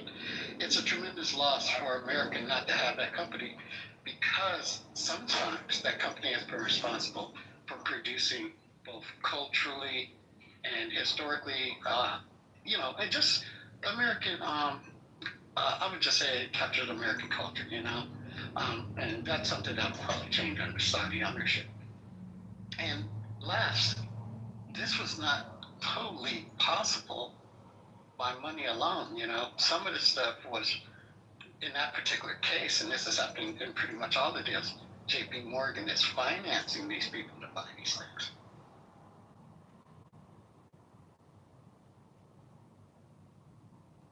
Thank you for that, Left. That part I didn't even know. But we have something really interesting. I guess Trump is crying now to the Iranians. That is what Lawrence is going to be talking about right now. I'm sorry the clips are coming back to back, but I kind of like ran into, you know what I did. You guys are here. Listen for 20, y'all. It's time for Lawrence O'Donnell. We're going to try to also do some of the conspiracy theories that I wanted to do last night when it came to Michael Jackson. So if you guys are sensitive, you can leave early before class is over. And we can't stay open until 3 o'clock in the morning this time because I was literally falling asleep at work. That has never happened to me, ever. I was drinking coffee, lattes, Red Bulls. Yeah, like, what is wrong with you? That's the second Red Bull. You shouldn't drink those. It gives you kidney stones. I was like, it's either that or I'm going to be flat on my face. So we're going to put in as much work as we can possibly do. And then kind of close up before 3 o'clock in the morning. I got to get a little bit of sleep. And then everybody in the house is sick. Are you guys getting summer colds, allergies, anything out there? No, not really. No? No, I won't be surprised because it's been 80 the last 2 days. And it's going to drop back down to 30. So I'm expecting to see a lot of people sick. Yeah, it's 80. It was 60, I think, the day before. Now today, I'm assuming it was 60. Now today it's 80 something. I don't know what it's going to look like tomorrow. But the kiddos are all sick. And I feel like, I'm just tired. I'm worn down. So we're going to... I got yellow fever. Are you just lying? It's Donald Trump. It's the evil of Donald Trump. He's making everyone sick with his behavior. You got it. You got it. Fall for this shit. Why do I always fall for this shit? Because you gullible. Y'all, you shouldn't be joking like that with a nurse. Come on now. You should have sent me an orange fever from Trump. That would have been. Well, I wasn't even looking at the screen, so I don't even know who it was. So I'm just like, yellow fever. A lot of stuff is coming back, though, you guys. There's a lot of, because people are not getting, they're not getting their inoculations. A lot of dumb shit is starting to surface back up. So I believe anything at this point. So, Shout out to RFK. Shout out to RFK. And then, did you see the tweet of Donald Trump saying that Diet Coke cures cancer or stops cancer or something like that? We got half of it right. What did he say? It does kill grass, right? He said it. That was Dr. Oz, right? He said that he was talking I thought he said it was Donald Trump who said it. Well, Dr. Oz was talking to Donald Trump, and he was being interviewed, and he told the interviewer that he was talking to Trump, and Trump said that he walked in on Trump, and he was pushing a button to get the soda. And he said he was also drinking a Fanta. And he said that, oh, well, soda probably good because you can pour it on grass and it'll kill grass. And then it'll probably kill cancer. But, we all know that soda doesn't have cancer targeting. So this is what these idiots are talking about in the break room. I hate the Cook County Republicans. That we got in charge of major organizations standing around the break room talking about soda can kill grass and probably kill cancer. Sabotaging them. Don't forget, grab them by the pussy. Trolling them for years. How can I remember he told us to drink bleach? You need to start every night. Well, if I would start every night with that sister that broke down that he's the president of the illiterates. Because that just level set every night to understand what we're dealing with. Because that was real good how she broke down reading levels in this country, how he makes people feel about themselves, all of that. So that's what it is. Because none of this stuff makes sense. It's nonsensical. Yeah, there was another clip we played yesterday that I wanted to play today, breaking down the Iran war. I got so many clips I done lost it. Let me try to juggle back through it and maybe I can bring it back up.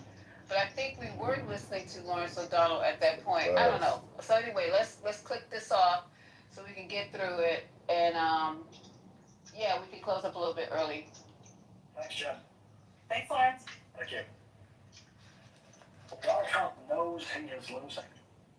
Donald Trump knows that the Democrats are going to win the congressional elections this year, and Donald Trump knows that that means a Democratic-controlled House of Representatives will very likely be forced by Donald Trump's own conduct to impeach him for a third time and to put him on trial in the United States Senate, where the Democrats could be in majority control of the Senate next year for many reasons, including that today, Democratic leader of the Senate, Chuck Schumer, once again forced a vote on Donald Trump's war, and every Republican senator running for re-election this year chose to vote for Donald Trump's war, including Susan Collins of Maine, who could be digging her own political grave with that vote and handing over her Republican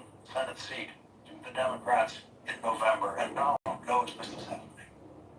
Donald Trump knows the Democratic chairman of congressional investigative committees next year and their highly skilled staff will work 7 days a week investigating Donald Trump's massive corruption, investigating Donald Trump's corrupt personal enrichment, using his position as president to enrich himself and his family.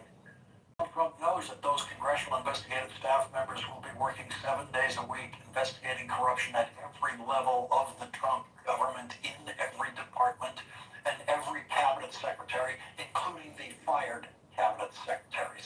And Donald Trump just watched the voting population of Hungary rise up against the corruption of a prime minister, corruption that Donald Trump did everything in his power to try to continue. Donald Trump tried to corrupt the voters of Hungary by publicly offering them cash from the American government if they would just vote for the prime minister who it turns out they hated. Donald Trump is so afraid of becoming the next Viktor Orban, the next target of the kind of top-to-bottom corruption investigation Hungary's new prime minister is promising. Donald Trump fears losing the congressional elections so badly that he has turned to psychiatrists for help, as he publicly admitted today in a highly edited, favorably edited, no doubt, but still incapable of suppressing the madness, highly edited interview released by the Fox propaganda channel.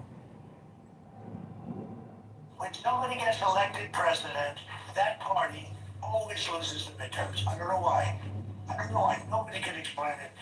I asked people that are deep into the psychological world, I said, why is it that a voter votes for the opposite party?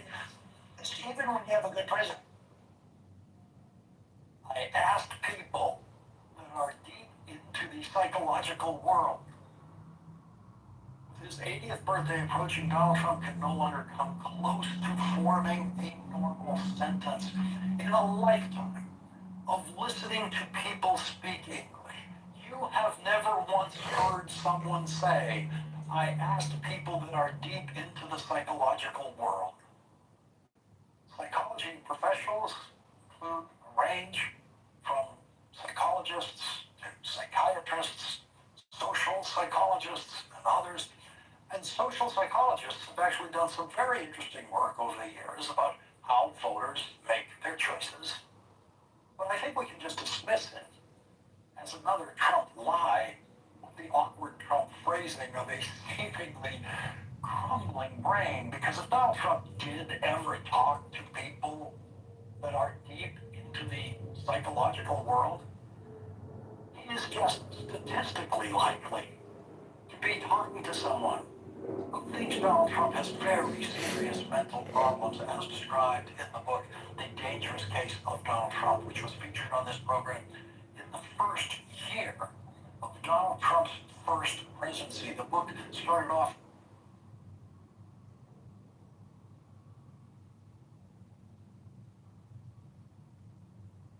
expert watching him, were able to make their contributions to that book based on their expertise.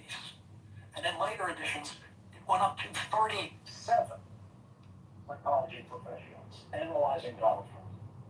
And in his very first appearance on this program, in the second month of Donald Trump's presidency 10 years ago, former Harvard Medical School professor Dr. Lance Notice said this.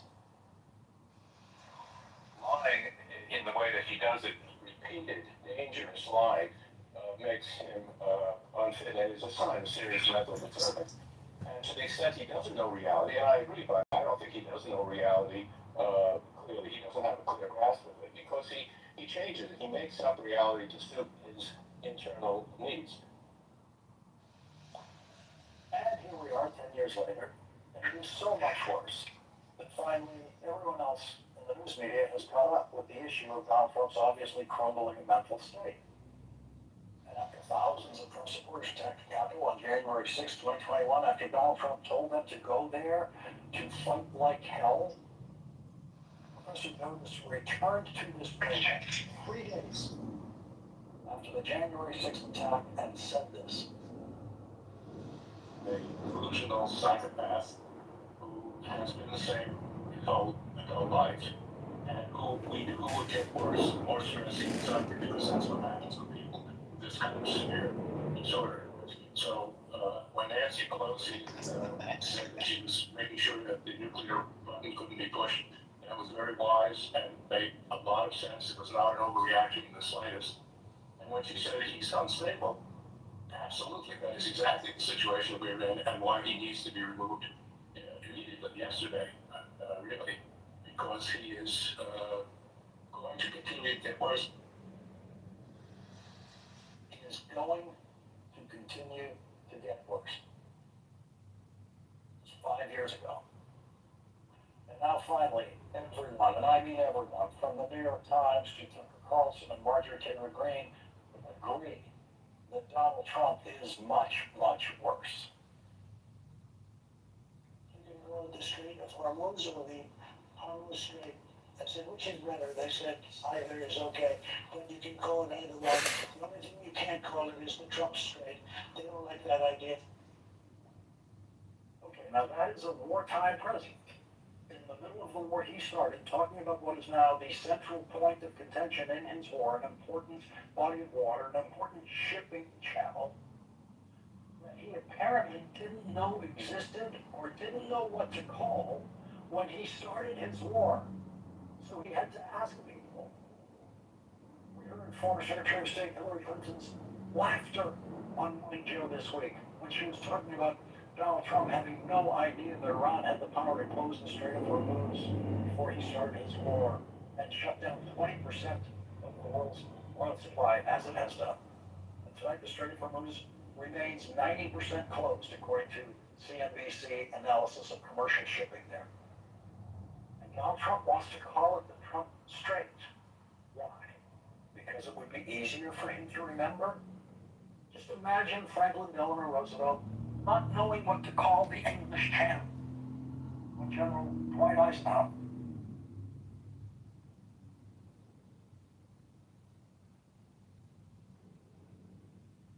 turned a history of warfare. The D-Day invasion in World War II, the turning point of that war. After that invasion was so successful, imagine President Roosevelt saying he wanted to call the English Channel the Roosevelt Channel. There would have been no smiles anywhere in the world. There would have been no defense, even as some kind of perverse, deeply sick joke. And if he said that, President Roosevelt would not have had a chance in his 1944 re-election campaign, which was quietly underway before and after the D-Day invasion. President Roosevelt went on to win his re-election that year to his 4th term before presidential term limits were amended to the Constitution. And then the next year, Franklin Roosevelt did something that Donald Trump does not know ever happened.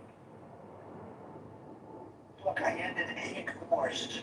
It's coming. When they ended 8 wars, nobody's ever ended one war. Who's ended one? Nobody. Just when you think you might know the rough dimensions of Donald Trump's enormous ignorance, he says something like that, and you realize that he has I'm no trying to idea liberate Chicago and save us. about the history of any wars, including the simplest possible history which every American high school student knows about how World War II ended. Nobody has ever ended one war. Those are his exact words. Who's ended one? Nobody. That's what he said. If any other president had ever said that, it would be the stupidest thing that president had ever said.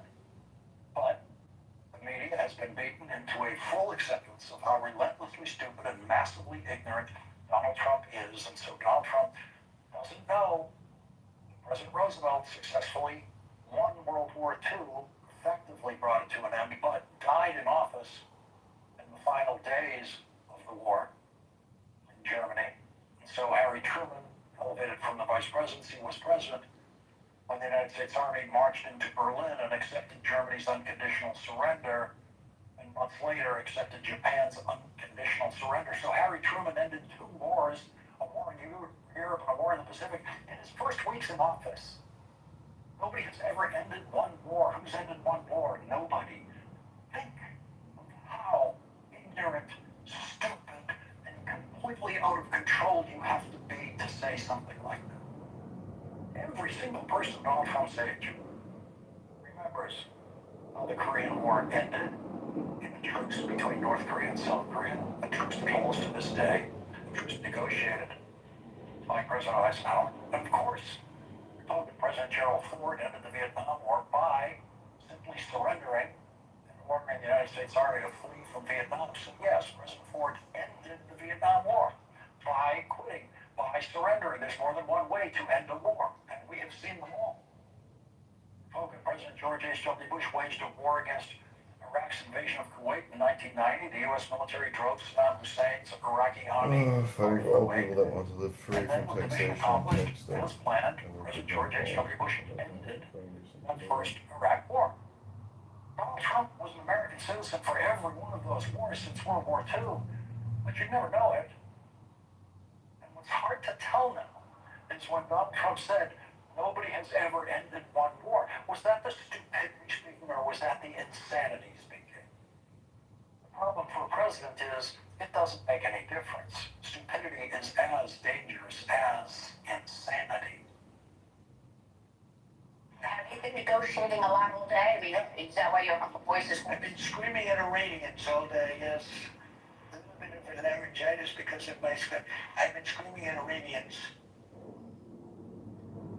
So we may have the title of the next flaunting Amazon documentary about life in the Trump White House this week, about Donald Trump instead of Melania Trump.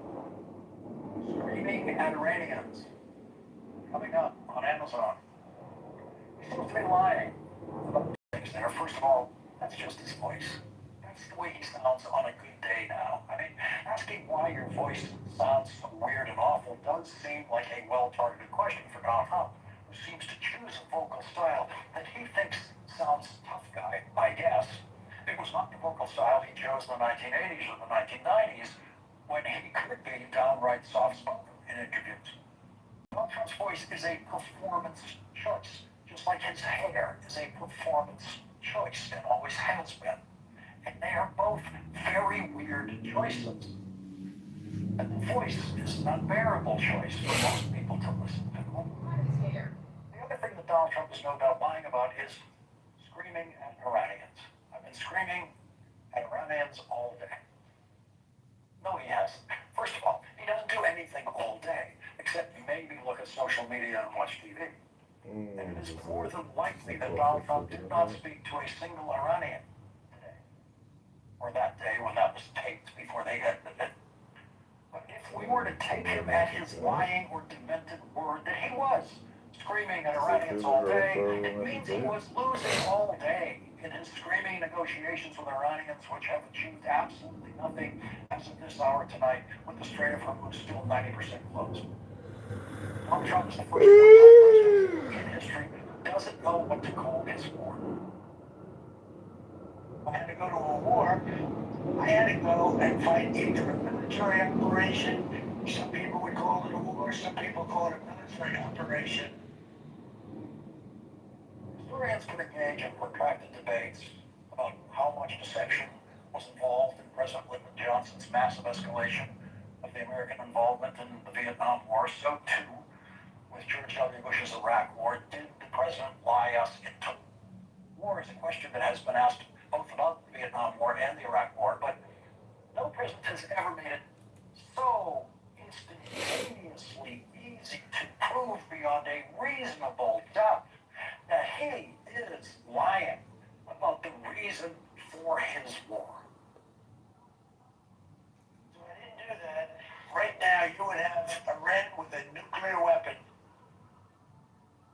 That is a provable lie. That is a scientific.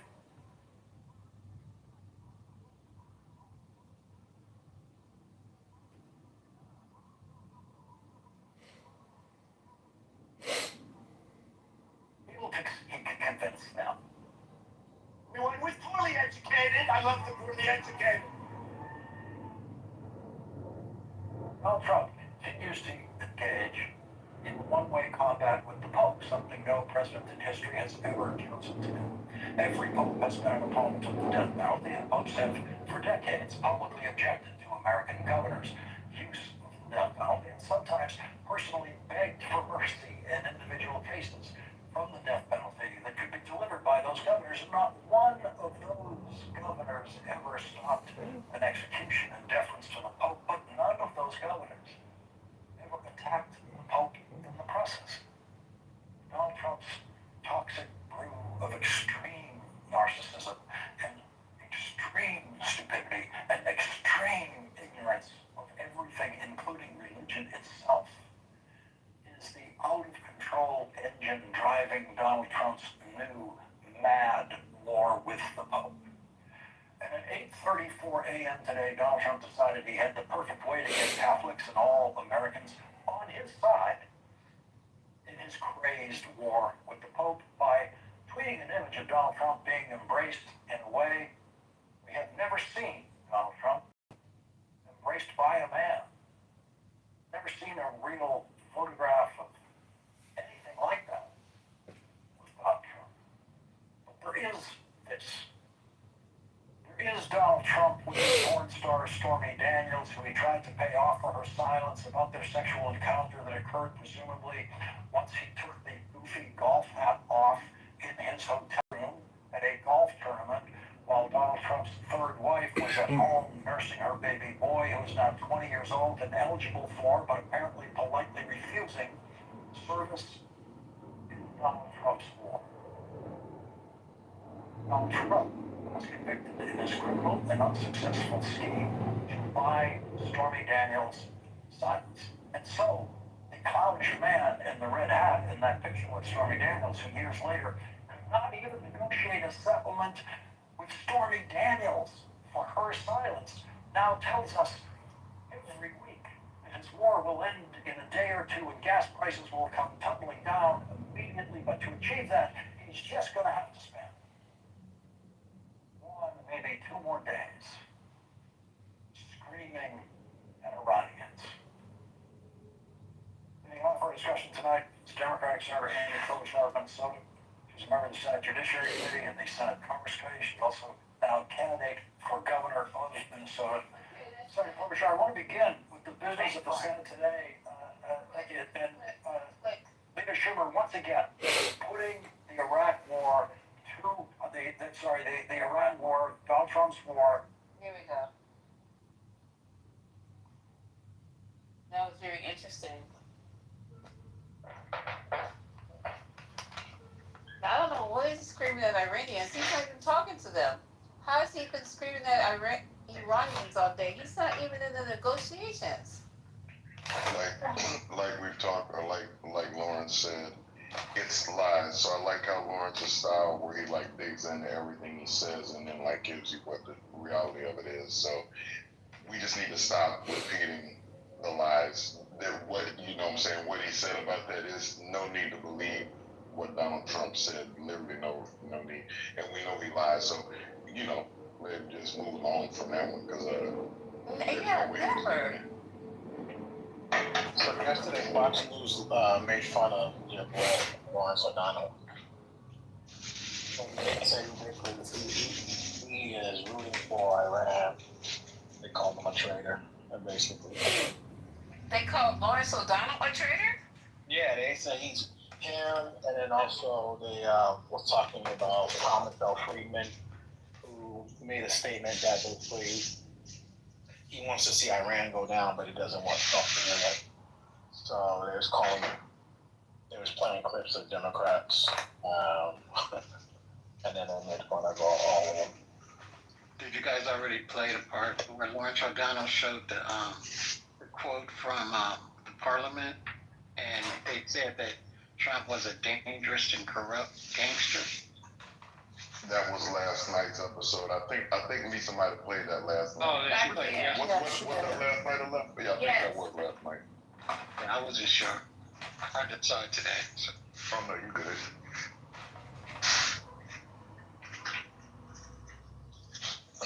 To Amari's point about Fox, I'm just saying that we're in a time now, like where it's 51%, 49%, everything, except that Trump is doing so many things to ruin his percentage. If he just could have stayed in the pocket, got the border under control, people were happy about what he was doing with the border. Even with ICE, he wasn't like taking L's until Renee Good and Alex Pretty got like killed, murdered. So, you know, even with all the stuff that was going on.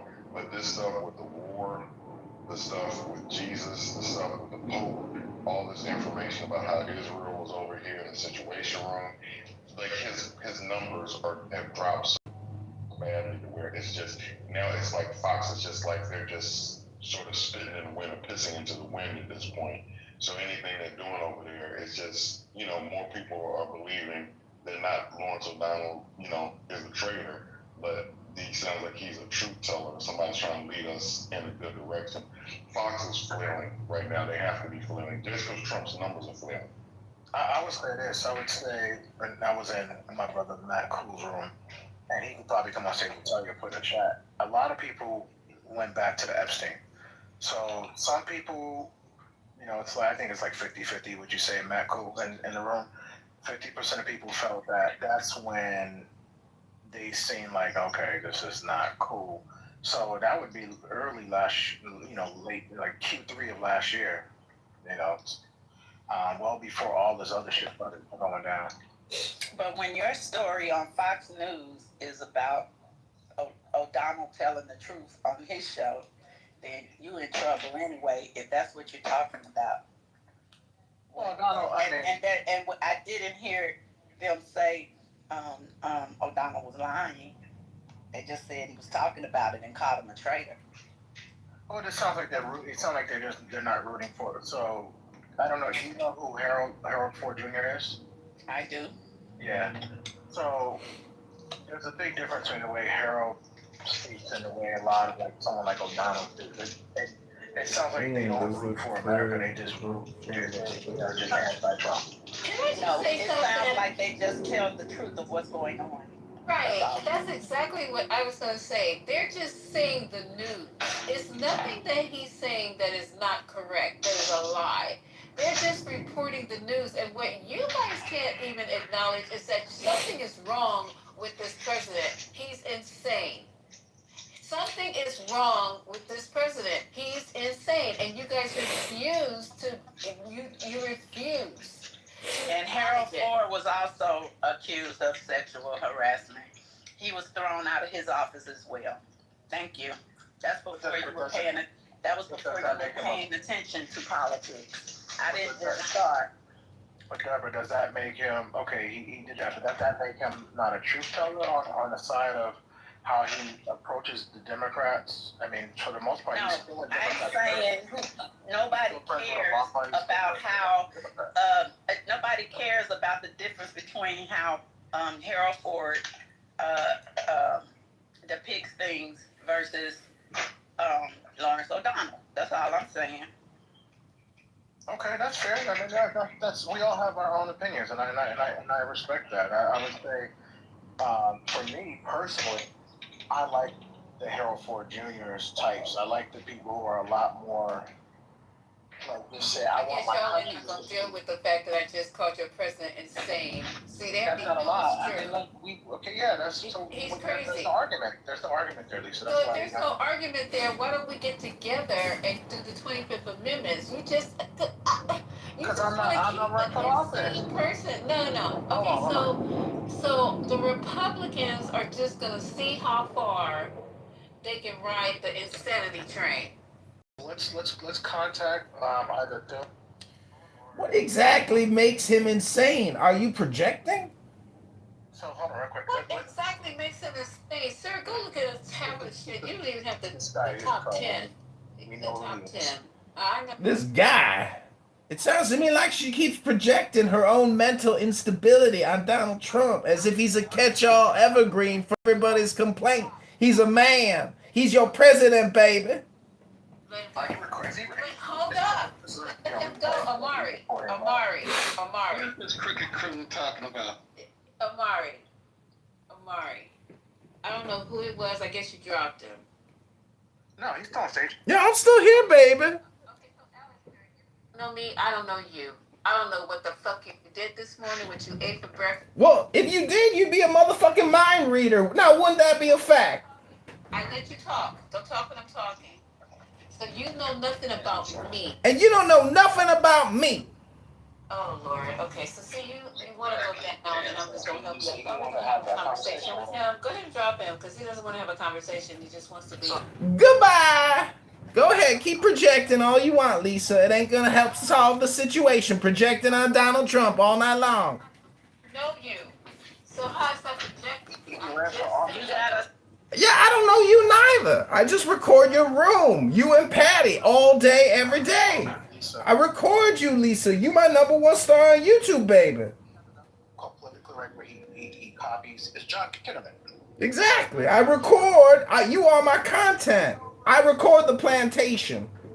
Okay, I got you. But what plantation? A lot of time. I don't know Kitover voice by now. Come on. You got the moderation locked down, Lisa. Just so you know, we can't do anything.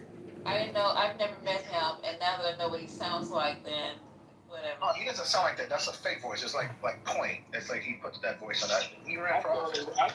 Like Point. Take Point's name out of your mouth, because Point is a goddamn model. And you're nothing, Amari. You're an ugly, fat, over the hill. Oh, God. Point is a supermodel, and you're all just a bunch of big dummies. Big, stupid dummies. Hold on. Yeah, that's right. I'm going to call Point and tell her to come in here. He's a gay white guy, but I'm going to tell her to come in here and tell her to stop. You better stop projecting, Lisa. Stop projecting. Hey, wait, Matt Cool, is John really Point? There's no way that's Point. It's probably. So just like. Is that Point? I didn't remember. Long time. Yep, that could very well be Point. I agree. Wait, what happened to Lisa? What the hell? I can tell by the inflections. So what happened? I ousted her. What just happened? I'll make her mad. I don't know. So back to what we were talking about. I mean, I don't know these characters like you guys do. So, but when I'm saying Omari, it doesn't matter if O'Donnell says it, and I think it's starting to hit home because why would a whole nother news station like Debbie said be talking about another anchor the way he delivers his broadcast? That is just digging and scraping the bottom. Trump is insane. Just plain and simple. And you said, oh, well. It's like, it's not an oh, well. It seems like to me the Republicans don't want to. You can have J.D. Vance. What's the problem? We're going to end up in a situation because he set up today and says, oh, my voice is like this because I've been hollering at Iranians all day. He's not even in the negotiations. No one is even talking to him. He's just a big fat liar. All he does is sit up and lie and mock people, mock the Pope. Who in their right mind starts a feud with the Pope? It's nothing the Pope can say to me that want me to clap back. Lisa, he had over 20,000 lives in his first 35,000. See, there you go. As many as the Iranians killed their. Oh, here you go. I think gonna line that up. So I think with the Fox thing, I think they're not really trying to like so much aligned strongly with Trump, but they're trying to use dual messaging, right? So they're like not argue against Trump, but they're trying to say, like, they're just trying to stay aligned with the audience, right? No matter what happens, midterms or even after. Well, Megan Kelly talked about it, saying you have to. You have to, vote, not vote, but you have to cheerlead the president. So if it's a Republican president, you have no choice. Even if you disagree, it's part of the programming. Especially the later, only people that don't really have to do that are someone like a Brett Bear. What I'm trying to say though is like the framing is going to slide, right? When they lose, it's going to slide to the localities, right? To where they're strong. So, They're working on it right now. You have Youngkin back in the news. You have Youngkin out there going after Spamberger. You see her ratings going down. So we'll see. We'll see. Let the Democrats take control like they did in 2018. Get some bills passed. Try to impeach Trump for the third time. If you have anyone like Fetterman that's on there, you let one of those Fetterman types get in, then he's gonna not get removed. But it'll be good for Trump because he's going to be able to blame them. He's going to be able to, assign responsibility for everything on the Democrats and how hard it is for him to get anything passed. I would say he did better on the Democrats. I would say Republicans. I would say from 2017 to 2018, there was no success in the first Trump administration. I would say besides, the Tax Cuts and Job Act, right? If you look at when they came in 2019 and 2020, they worked well together. They got the AMC, whatever that Canada bill passed, the Canada-Mexico bill. And, they even did some other things in regards to COVID, getting people, help. I think Trump's incompetency just started becoming very apparent, You can't do anything when you have a Republican Party that won't vote for anything. Like, the Senate won't do anything. Like, they won't even pass the easiest bill to pass. They won't even pass a bill on ID, even though they ran on it. He can't get nothing done with Republicans. Is it the Republican Senate or the Republican Party, or is it Trump that's crazy? The Republican Party influence. I remember towards Trump's end, and I remember this like it was yesterday, where Trump asked for $600 more for a COVID check before he left. $600 more. That's all he wanted, and I was like, nope, we're not giving $600 more. Damn, that's fucked up. You worried about $600, and so it was a damn shame, and you could tell they don't want to do it. No health care. Even though they don't want to, what's that guy from Louisiana? No, it's Pennsylvania, Louisiana, whatever the guy, he used to be a physician. He's a Republican, said, oh, we're going to have this new health care. Where the fuck is that? They haven't had to come out with it. Watch, Democrats don't come in, they're going to get a chance to get some of those people back on Obamacare, credits back, impeach Trump, and they're going to say, we're going to chew gum and walk at the same time. Watch. Mark, this is on replay. Mark my words. Well, explain this. What's happening with Leah Brandon? Pardon.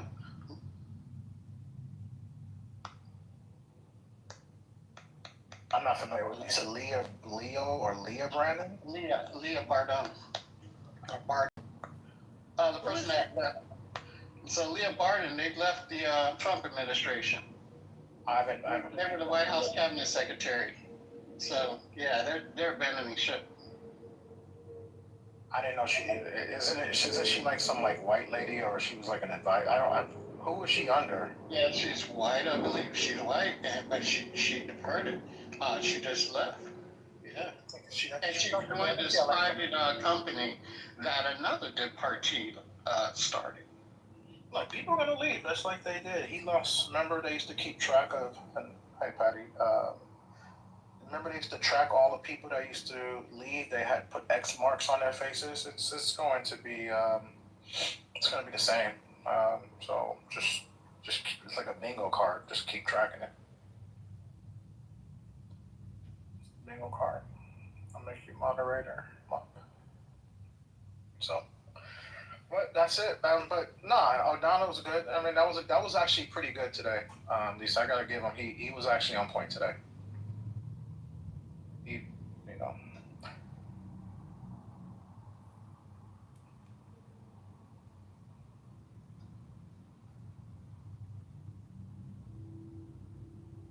Lisa might be talking on mute.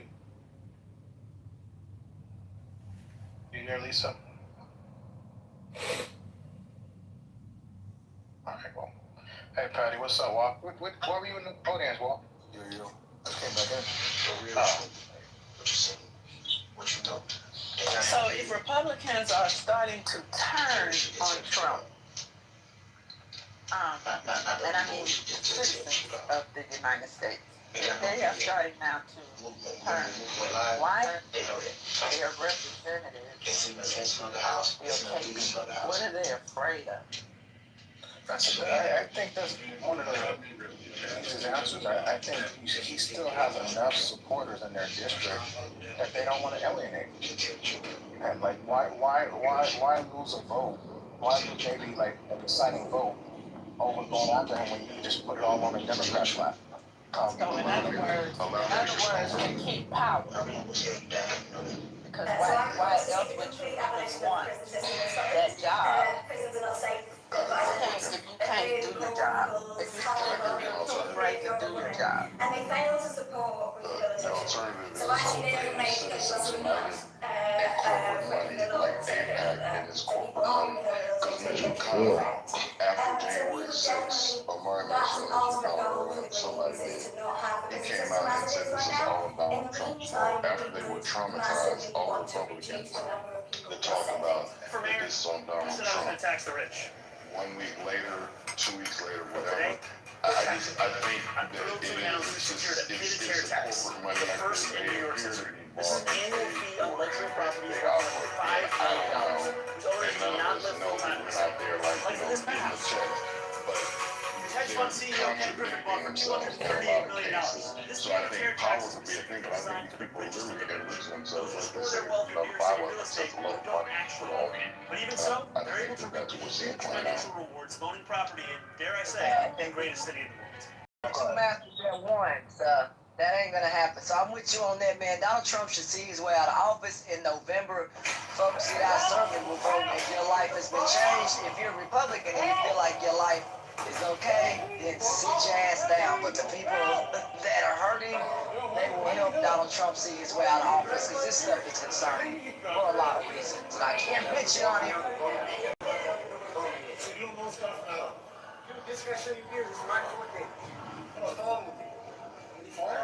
Anyone else got any opinion on why Republicans, as of today, haven't jumped on like the impeachment or? I think they're all making money and they're going to enjoy it as long as they possibly can. It's not like they have like particular principles, but they are ruled by money. And also, Trump is popular with a lot of their base, so we're rooting for them. But I mean, what do they care about actually? I think the thing that my point, and I don't know if I'm on Mario Man or whatever, but he's starting to lose his base. So like the numbers and the guy that was on that talked about he misses Uncle Joe. We played that video. Like a lot of people they're talking to, even this thing that he's done with posting the image of him is Jesus. Lacks the courage. There are a lot of people that are starting to get turned off by Trump. They still want all the values he espoused. They want, the boards to be tight. They want all these things that he wanted, but they don't want him anymore. The fact that they're saying so Loctite, maybe because from a policy standpoint, but I think you're right. But I think a lot of it is money. It looks like it's money, and you get people like even Marjorie Taylor Greene that like made her exit. But I think Marjorie Taylor Greene had a deal set up post, much like I think Jasmine Crockett had some. I think she had some. Oh no, she was getting a pension. So Marjorie Taylor Greene saying just don't go into a pension, and then because she's a Trump contrarian and the blue-hatted America First people, Nick Fuentes, maybe like a week before last or last week, held up. He's like, MAGA's dead. You know, the red hat. He's like, now we're American first. And we look at the same one, Martin Luther King was. So maybe she had some people behind her backing her, and you know, kind of getting her to start that movement. But I'm just saying that they're staying lockstep with it. But you know, it doesn't get that way too. So it's probably one of the reasons why. Look at Michael talking about red hat, blue hat. I'm so proud of you. So I got a theory, Ray, that the only way, not the only way, but one of the ways that the Republicans will back impeaching Trump is if they It is a loss for Chicago restaurant owners, but the industry says the fight over raises so for much tip ground workers is far that from the over donor after City networks Council will fell then or vote realize short of that a their money mayoral isn't going to override. get used and put the pressure on the Republicans to go forward with that. See, the only thing I think Northwest Alderman Gil Vegas says there will be a round two in his effort to freeze Mayor Brandon Johnson's back one fair wage ordinance. The measure gives tip workers a bump in pay over a period of 5 years. Vegas and the restaurant industry says 20% of Chicago's neighborhood restaurants have gone out of business since the ordinance passed 3 years ago. I worry about our small restaurants. Somebody in Fulton County talking about they want to take prisoners from Fulton County jail in the Atlanta area. But mayoral supporters say the ordinance has not stopped city restaurants from opening.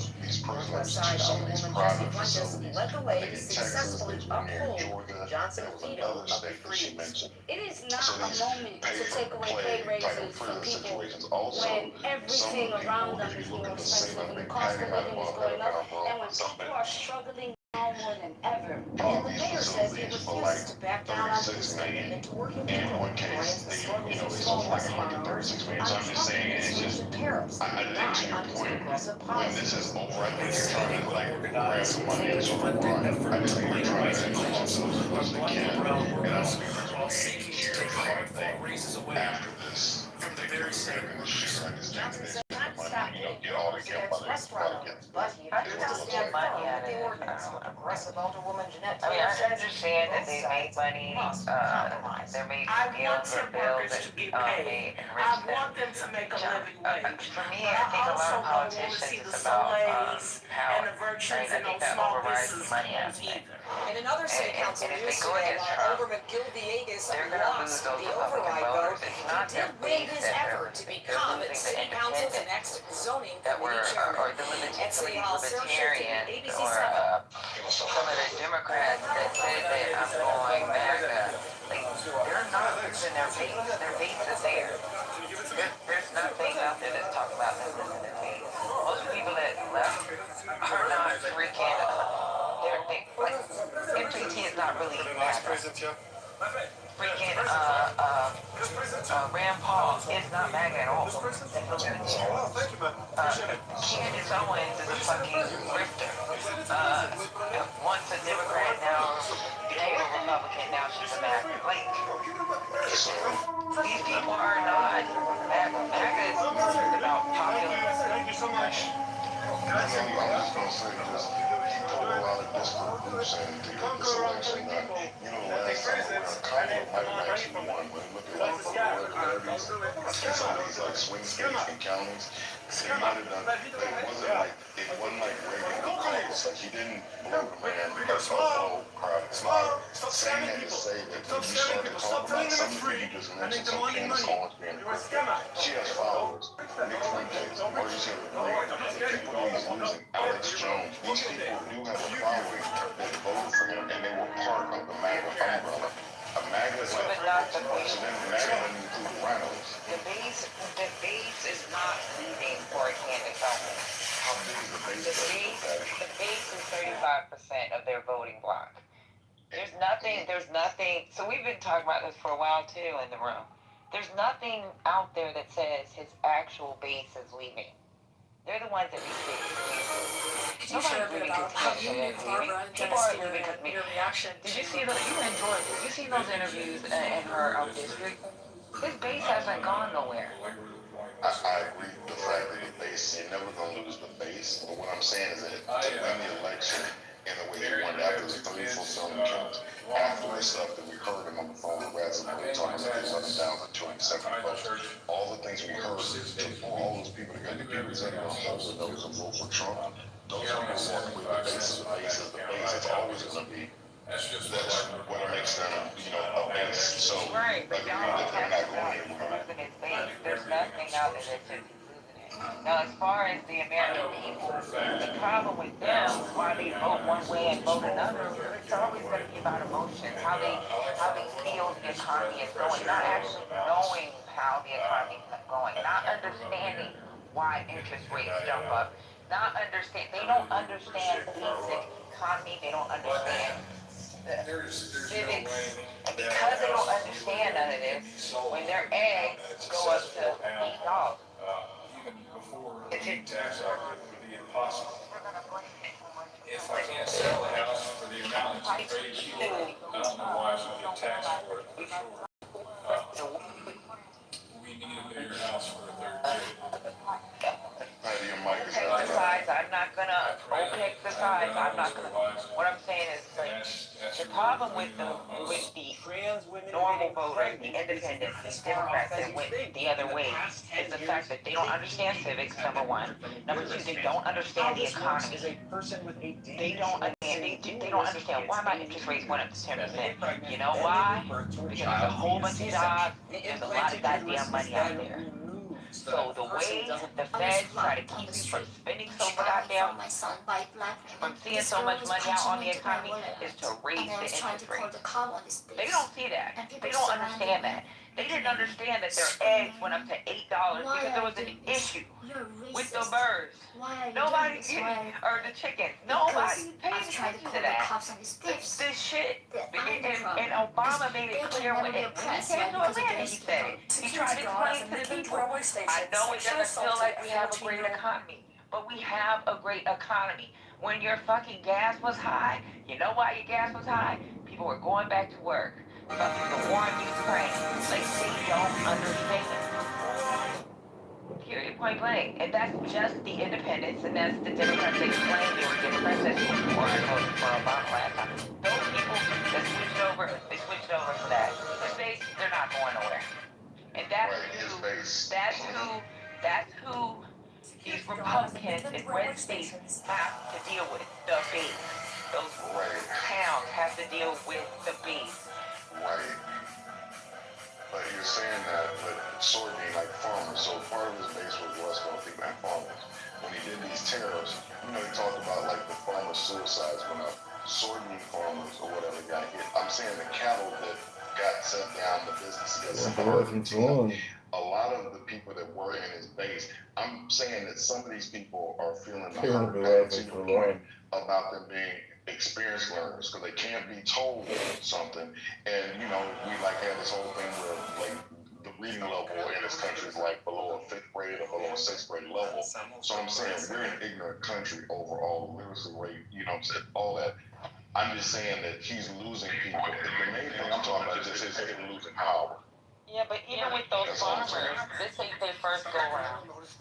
So the same soybean farmers were on TV crying about they goddamn soybean the first administration. They came right back and voted again. You know why? Because that's his base. So Patty, someone can't come back and they committed suicide. So you no, they didn't do 11, but this time.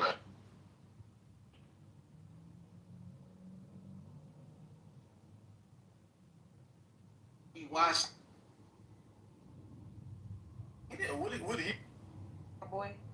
Yeah.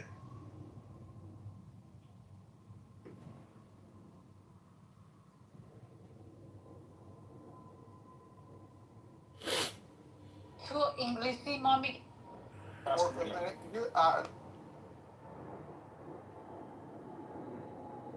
Yeah, it's too late.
He's in Chicago now.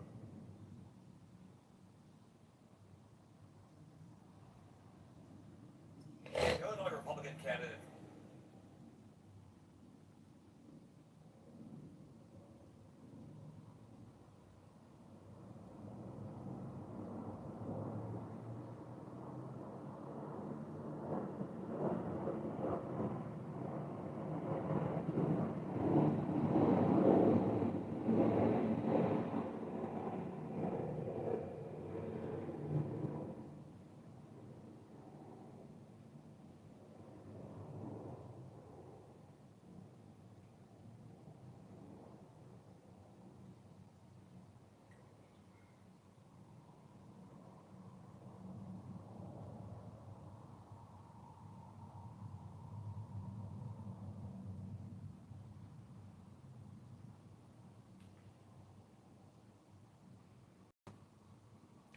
He didn't even show up to the Cook County GOP committee election tonight. More tits.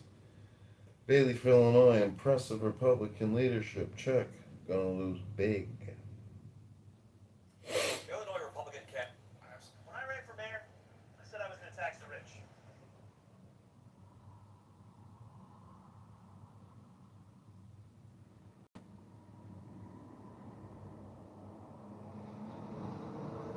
When I ran for any.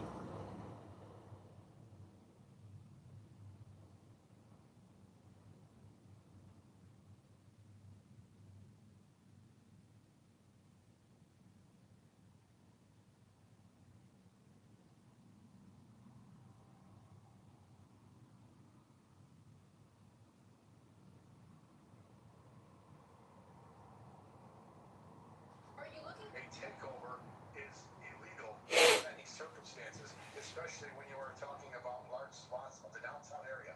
A public street cannot be taken over without a permit, which these do not exist. And we are. Hey,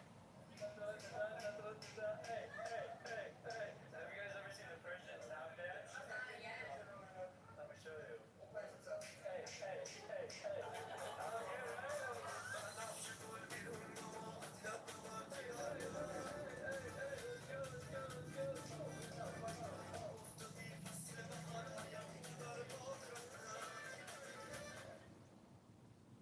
To be Jewish is not just to endure, it is to rise. The policy's like the new. We're building portals from which we're genuinely summoning aliens, and Sam has added one in the Middle East. During the Biden administration, Sam Altman, the founder of OpenAI,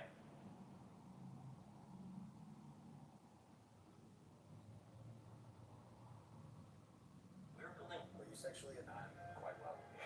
Excuse me, sir. What are you doing? Should I call the cops on you? Okay, that's it. I'll be back. That's me getting the cops synced on me in Lakewood, New Jersey with the Lord. So polite.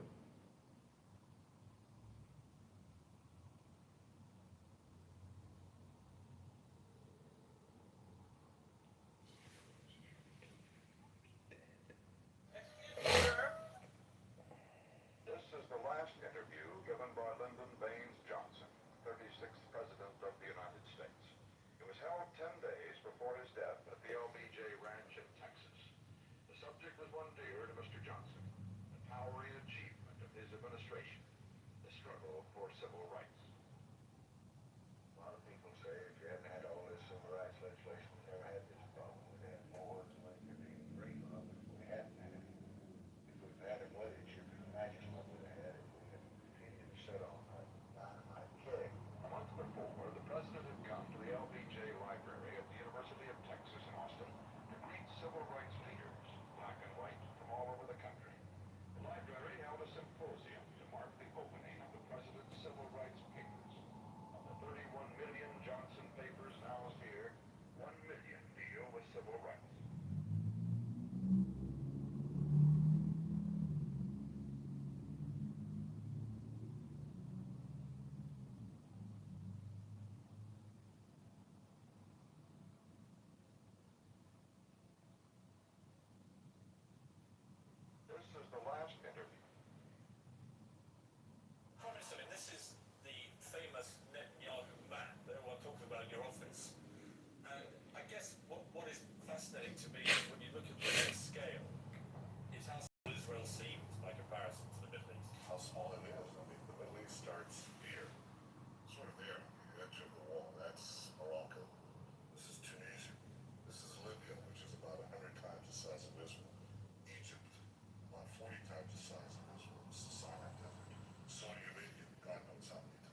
well, wasn't there?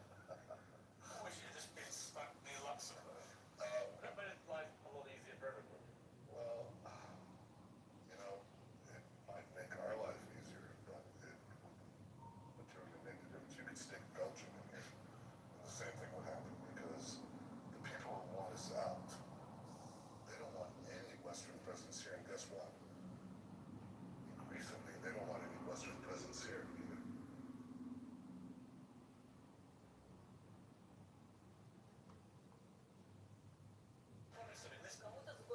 In the early 1970s, books started to use phrases like follow your dreams, telling kids, go deeply into debt.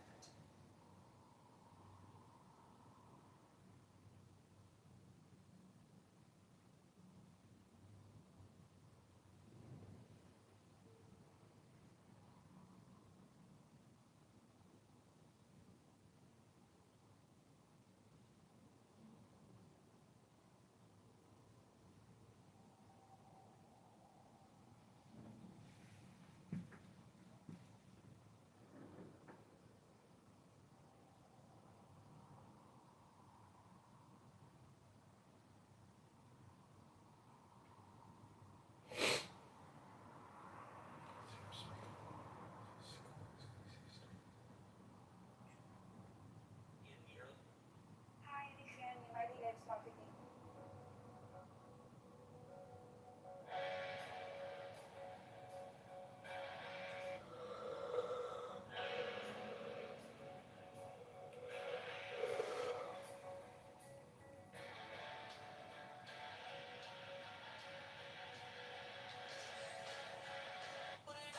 Every device. Woke up this morning in Springfield and looked at the news, and what do you know? Donald Trump once again is trying to. Does your mouth not move?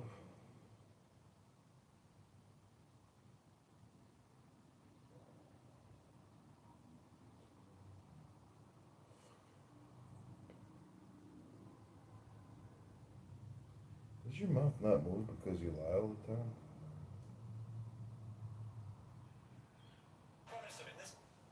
Okay.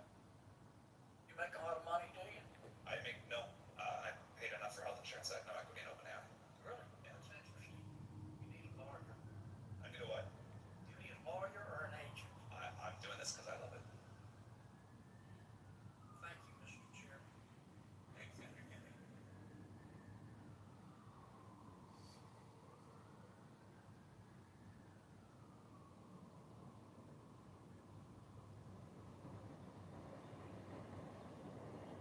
Ran for mayor, I said I was going to tax the rich. Today,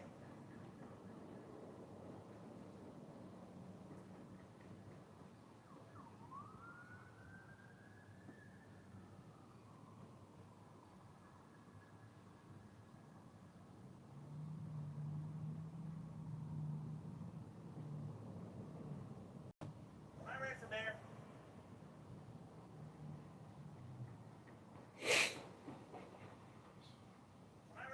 I said I was going to.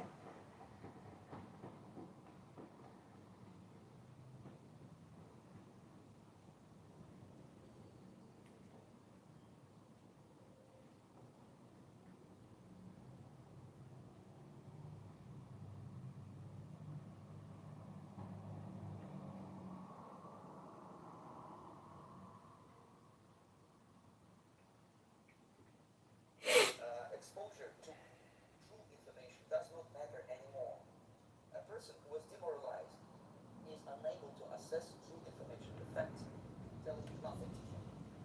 Even if I shower him with information, with authentic proof, with documents, with pictures, even if I take him by force to the Soviet Union and show him concentration camp, he will refuse to believe it until he's going to receive a kick in his fat ball.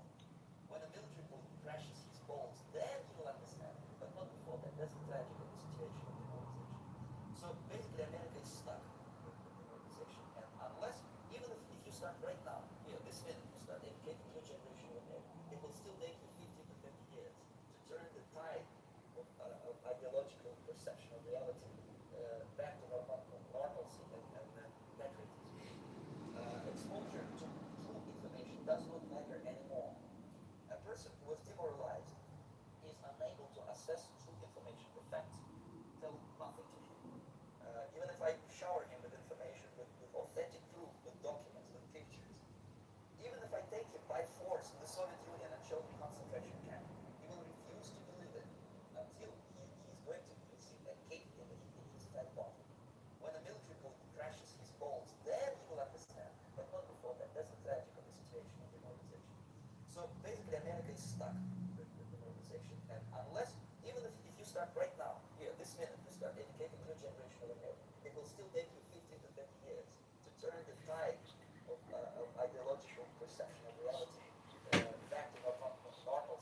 store, but it's crazy because they do such a bad job at their job.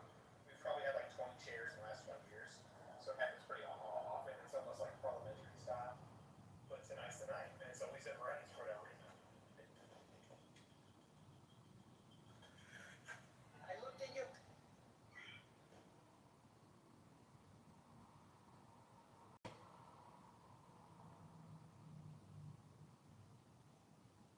exposure to